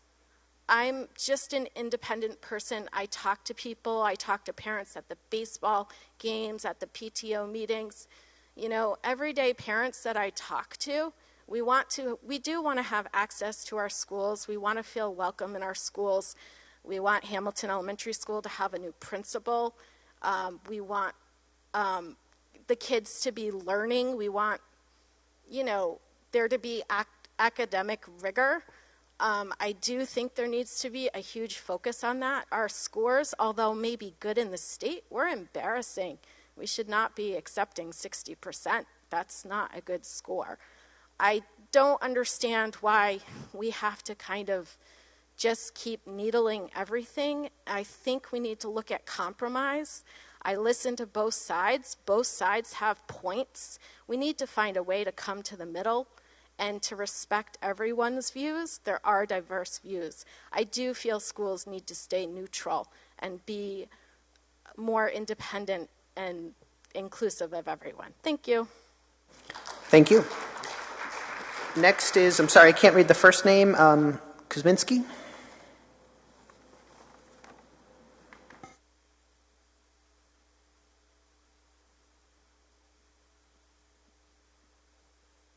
It's Karen Kuzminski, 22 Matola Drive. So I continue to feel very disheartened coming to these meetings. I'm also a parent. There's a whole lot of talk of this social emotional learning, and it's not what it sounds like on the outside. Sounds like it's a great wrapper, great on the outside. The inside, it's not what it looks like. In fact, parents are not being communicated with the school system with what's going on, which does directly affect our kids' emotional states. And just, in fact, last week there was some violence at Davisville Middle School. A sixth grader pushed an eighth grader. That eighth grader had a large flashlight. I guess there was a science project going on, so he had a very large flashlight in his hand, and he went back and smacked the kid right in the face, disfiguring the kid, sending him to the hospital. Lots of kids saw this, blood everywhere. The kid who hit him was put in in-school suspension, whereas the older brother of the sixth grader went into in-school suspension to beat the living daylights out of him. Both kids were sent home, I guess. But there was no communication with the parents that this had happened. So, we could have talked to our kids that saw this incident and that were traumatized by what they saw, this disgusting show of violence. nothing went home for the parents. I found out because my son happens to just tell me everything, so that's how I knew about it. The kid who was suspended that was making threats to kill the kid that hit his brother went back to school on his bicycle, was seen, and I just want to add that no police report was made by the school for the incident of the violence, and then for the child coming back on school property, which is a direct violation. Once you're suspended, that should be a police report. So school failed to do that. Parent reported this to the police because the kids were afraid that there was going to be more violence with the threats. So why is this not being communicated to the parents? You know, why is nothing going home? I don't understand. If social emotional learning is such a big deal, then why is that not happening? So that's not what I see as a parent. I don't see that what you are calling social emotional learning is really anything. I think it's a big wrapping paper, basically. I think it's a way maybe you get some funding over that. I don't really know how all that works, but it's definitely not, my kid is not being put at ease. His mind is not being put to rest that he's safe at school. And I just want to report also, there's a huge increase in vaping for these kids, and I don't think they're being educated as to the dangers of vaping marijuana oil. I know there's a whole lot about nicotine, but marijuana is a whole other beast, and I don't see any education happening with that. So you can talk all you want about social emotional learning, but I don't see it. And our school agenda is not supporting our kids. They're not safe. They're feeling anxious. I don't feel good as a parent sending my son every day. I'm trying to think of another alternative for his education. Thank you. Next is Jim McGuinn.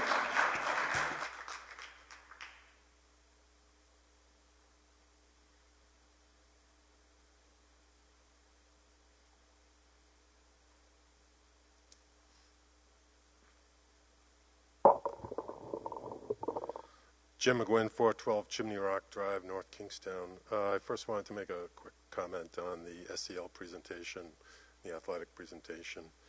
I didn't hear that there would be a survey to ID child abuse or inappropriate behavior.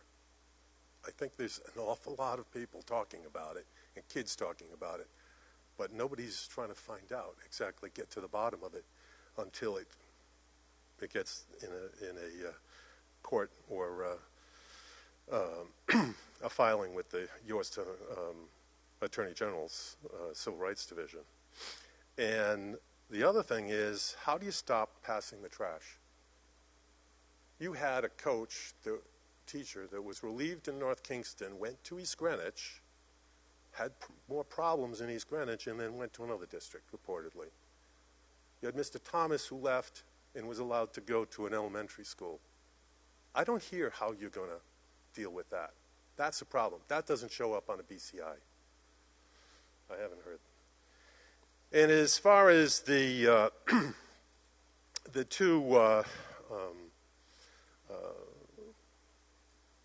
sentiments of approving a month for Asian American and Pacific Islanders and the Pride Month, it's important that all children have pride in who they are, in their self-concept. There's obviously legal issues with the First Amendment here, but more importantly is a child's safety. And the problem we have is child abuse. We have 4 people now, and there's rumors that there's more to come. I don't know if you want a month for Pride. Did you know that President Biden had a proclamation that April would be National Child Abuse Prevention Month? Were you aware of that? He said child abuse crosses all socioeconomic and educational levels, religions, ethnic and cultural backgrounds. The greatest sins is the abuse of power, and there's no greater abuse of power than the abuse of a child. That's what you're dealing with. And in April, several of us in this room went up and testified before the Rhode Island Senate Judiciary Committee on a bill, S 2219, relating to criminal offenses of sexual assault. And third-degree assault, position of authority means and includes, but not limited to, any person who is acting in the place of a parent in charge of any parental rights, duties, responsibilities to a person under the age of 18, or a person who is charged with any duty or responsibility for the health, welfare, or supervision of a person under the age of 18. I have to ask you to please wrap up, sir. Why don't you do a resolution to support this bill? This relates to exactly what happened here in North Kingston. This bill is before the legislature right Again, now. sir, I have to ask you to please wrap up. It says a lot if you don't. And just as a reminder... Sir, you have to please wrap up. Well, I'm going to give you something. Yes, sir, your time has expired. I'm going to give you 5 pins. Sir, your time has expired. That you can have. Sir, could you please sit down, sir? Your time has expired. Well, thank you. Thank you.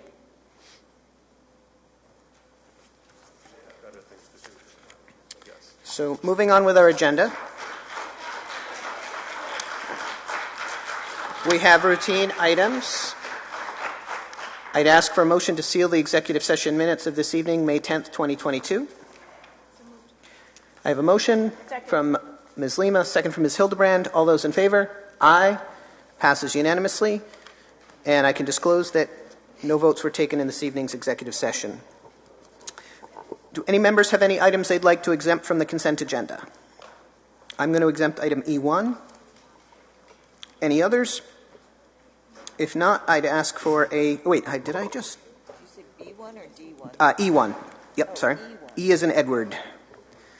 So if there aren't any others, I'd ask for a motion to approve the non-exempted consent agenda items. So moved. I have a motion from Ms. Hildebrand, a second from Mr. Mather. Any discussion? All those in favor? Aye. Any opposed? It passes unanimously.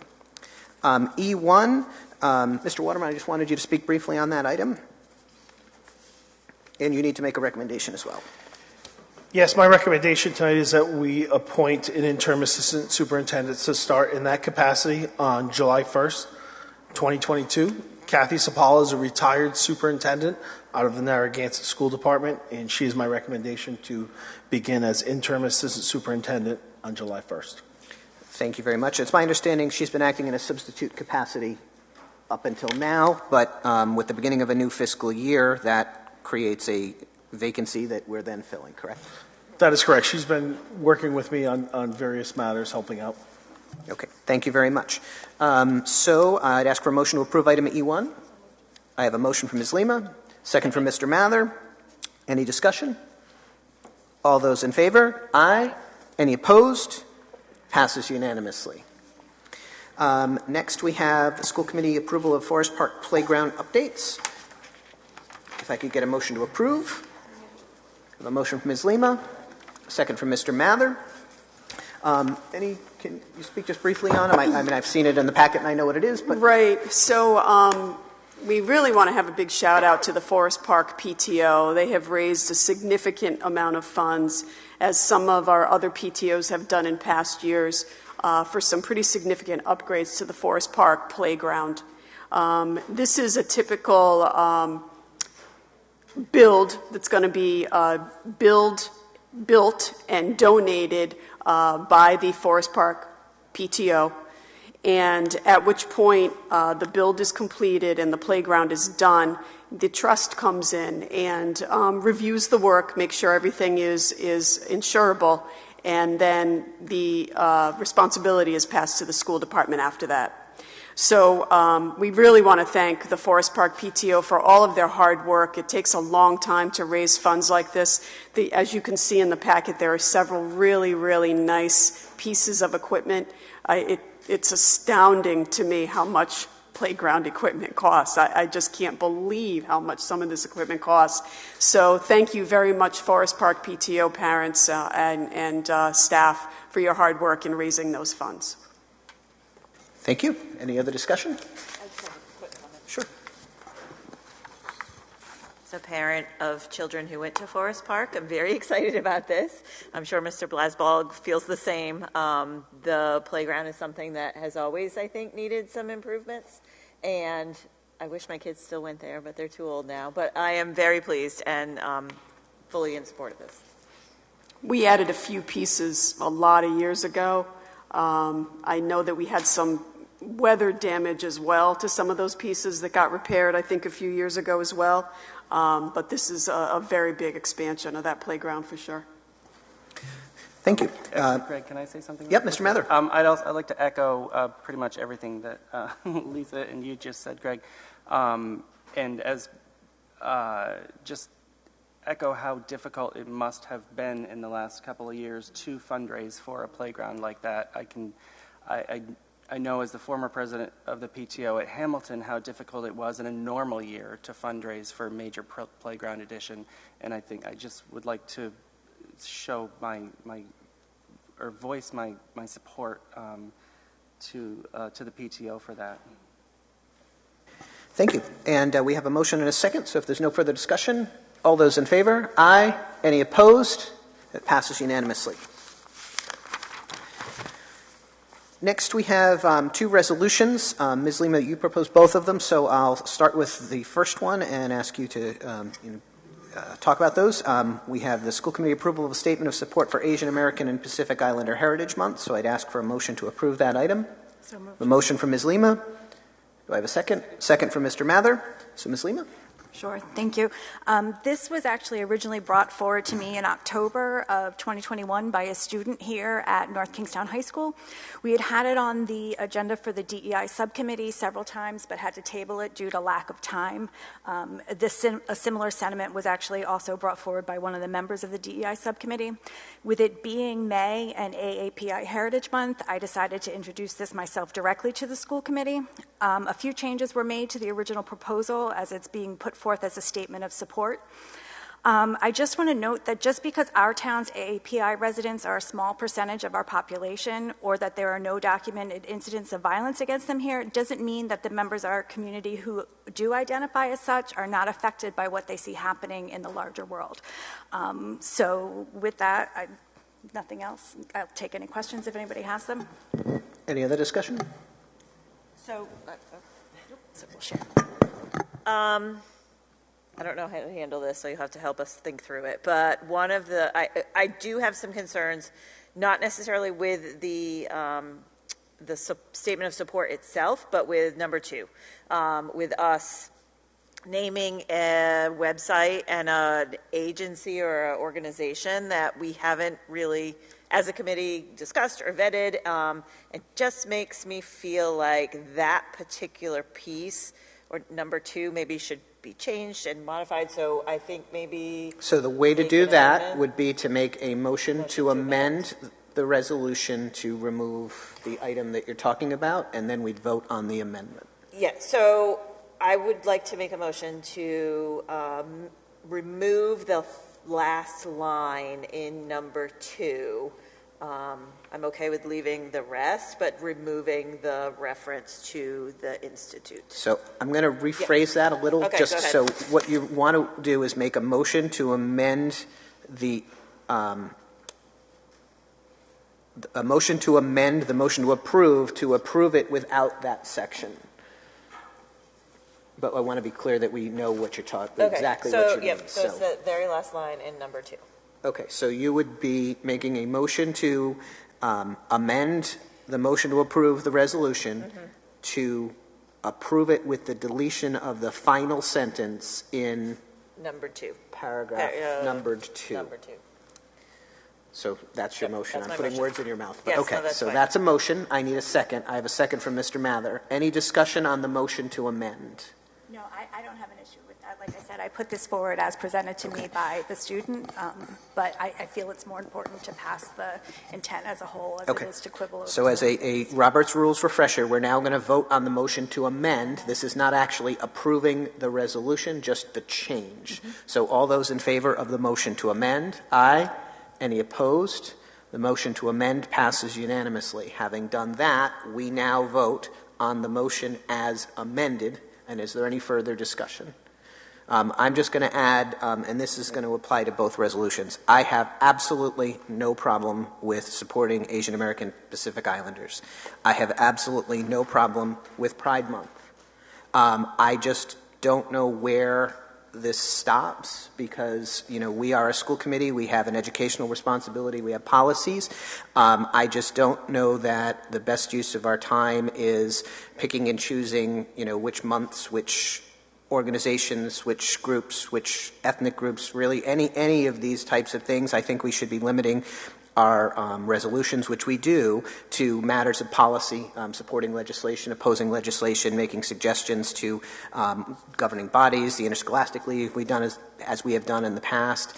I just don't think this is the right forum for this type of thing. So that's my 2 cents. So it's sort of hard to explain that I support both items as they exist. Just I don't think it's that we're the place to do those. So, all those in favor? Aye. That's 3. All opposed? 1. Passes 3-1. Next, we need a motion to approve the resolution for North Kingstown School Committee proclaiming June Pride Month. So moved. A motion from Ms. Hildebrand and a second from Mr. Mather. Okay, so on this one, the rainbow flag has been part of the LGBTQ movement since 1978, when it was designed at the request of Harvey Milk, who was the first openly gay man to be elected to public office. Milk said at the time, it's not about personal gain, it's not about ego, it's not about power, it's about giving those young people out there hope. The pride flag is an indication of allyship, of safe spaces, community, and togetherness. It's a visible cue, like the pride flag is an unspoken sign of solidarity and will be noticed by those that are looking for it. I want to say that the pride flag is a celebration of a person's identity, and a person's existence and their identity is not political. For LGBTQ students who disproportionately experience discrimination in school buildings, symbols such as the pride flag can be useful tools for navigating their social and physical surroundings. LGBTQ students experience stronger academic outcomes as well as more positive and emotional and mental health outcomes when schools are inclusive and affirming. And I just have to touch on a couple things that were brought up during citizens' comments. You cannot fly a religious flag because of the separation of church and state. Pride is not political. Pride is not religion. Pride is an expression of identity. Somebody mentioned that the American flag, nobody has an issue with that. That's not true. We know there are plenty of people in this country who take issue with the flag, or we wouldn't be seeing protests. So to say that the flag is an overwhelming symbol of unity is not correct. And somebody brought up the Boston case. The difference in that case is that the city had, as I understand it, asked for people to submit applications of flags that they wanted to be flown. When they went to deny the one for the religious one, they were told if you accept one, you have to accept all. And I do think that's true, but I think the difference there is we're not asking people and then turning them down. I have put this forward. I think there's been a lot of anti-LGBTQ rhetoric, whether it's around book, whether it's around their identity, or whether it's around anything, and I really think that this resolution and the flag will show that we are a supportive and inclusive community. So I'll take any questions.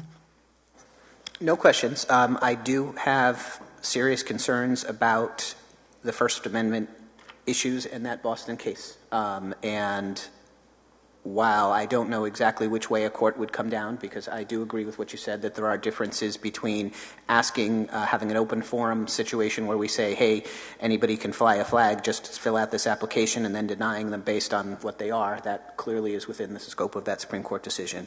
I don't want to be opening up the school district for litigation for something like this. I just don't. So I would suggest that we amend the resolution to remove, if you're going to approve it, I would suggest that you amend the resolution to remove the flag part. That would be my recommendation. And I'll even go as far as I'm going to make a motion to amend the resolution to approve it with the exception of the portion regarding the flying of the flag from each school. Okay, I would love to see the flag, but again, I think the passing of the overall intent of the resolution is more important than, getting hung up on certain details. So if that's the only way we're going to move this forward, then I'll agree to that. So that's a motion. I'd need a second. So I have a second on the motion to amend. So now we vote again on amending the motion. Any discussion on amending? So I just want to Yep, make sure let's be there's clear. only Do you have it right in one front of you? spot, the flag?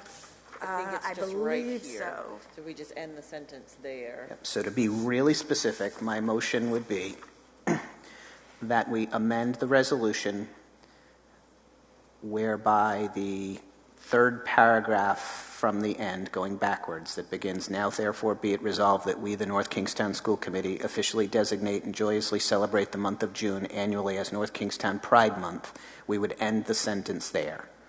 So there would be a period, and then it would remove, if this amendment is approved, the language that says, "and will recognize such designation with the flying of a pride flag on each of the school's flagpoles for the month of June." And. Actually, the "and" stays. Yeah. Sorry, the "and" stays. So, any discussion on the amendment? Then all those in favor of the motion to amend? Aye. Any opposed? Passes unanimously. Any discussion on the motion as amended? Okay.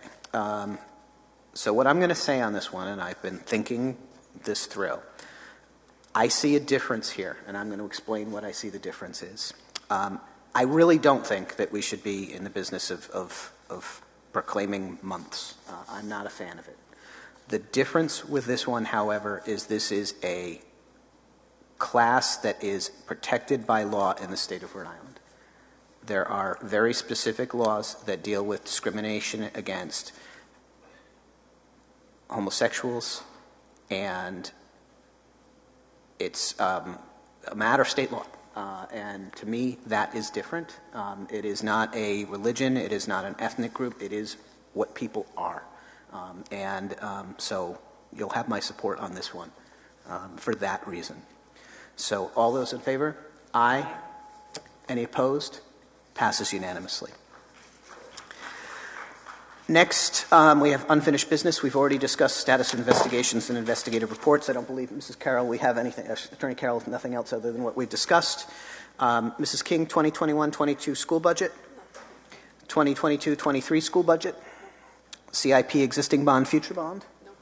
No other new business. And any questions on reports or correspondence?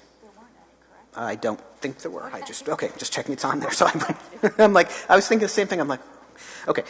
So then we've reached the end of the agenda, and I'd ask for a motion to adjourn. So moved. I have a motion from Ms. Hildebrand, second from Ms. Lima. All those in favor? Aye. Any opposed? Passes unanimously. Thank you.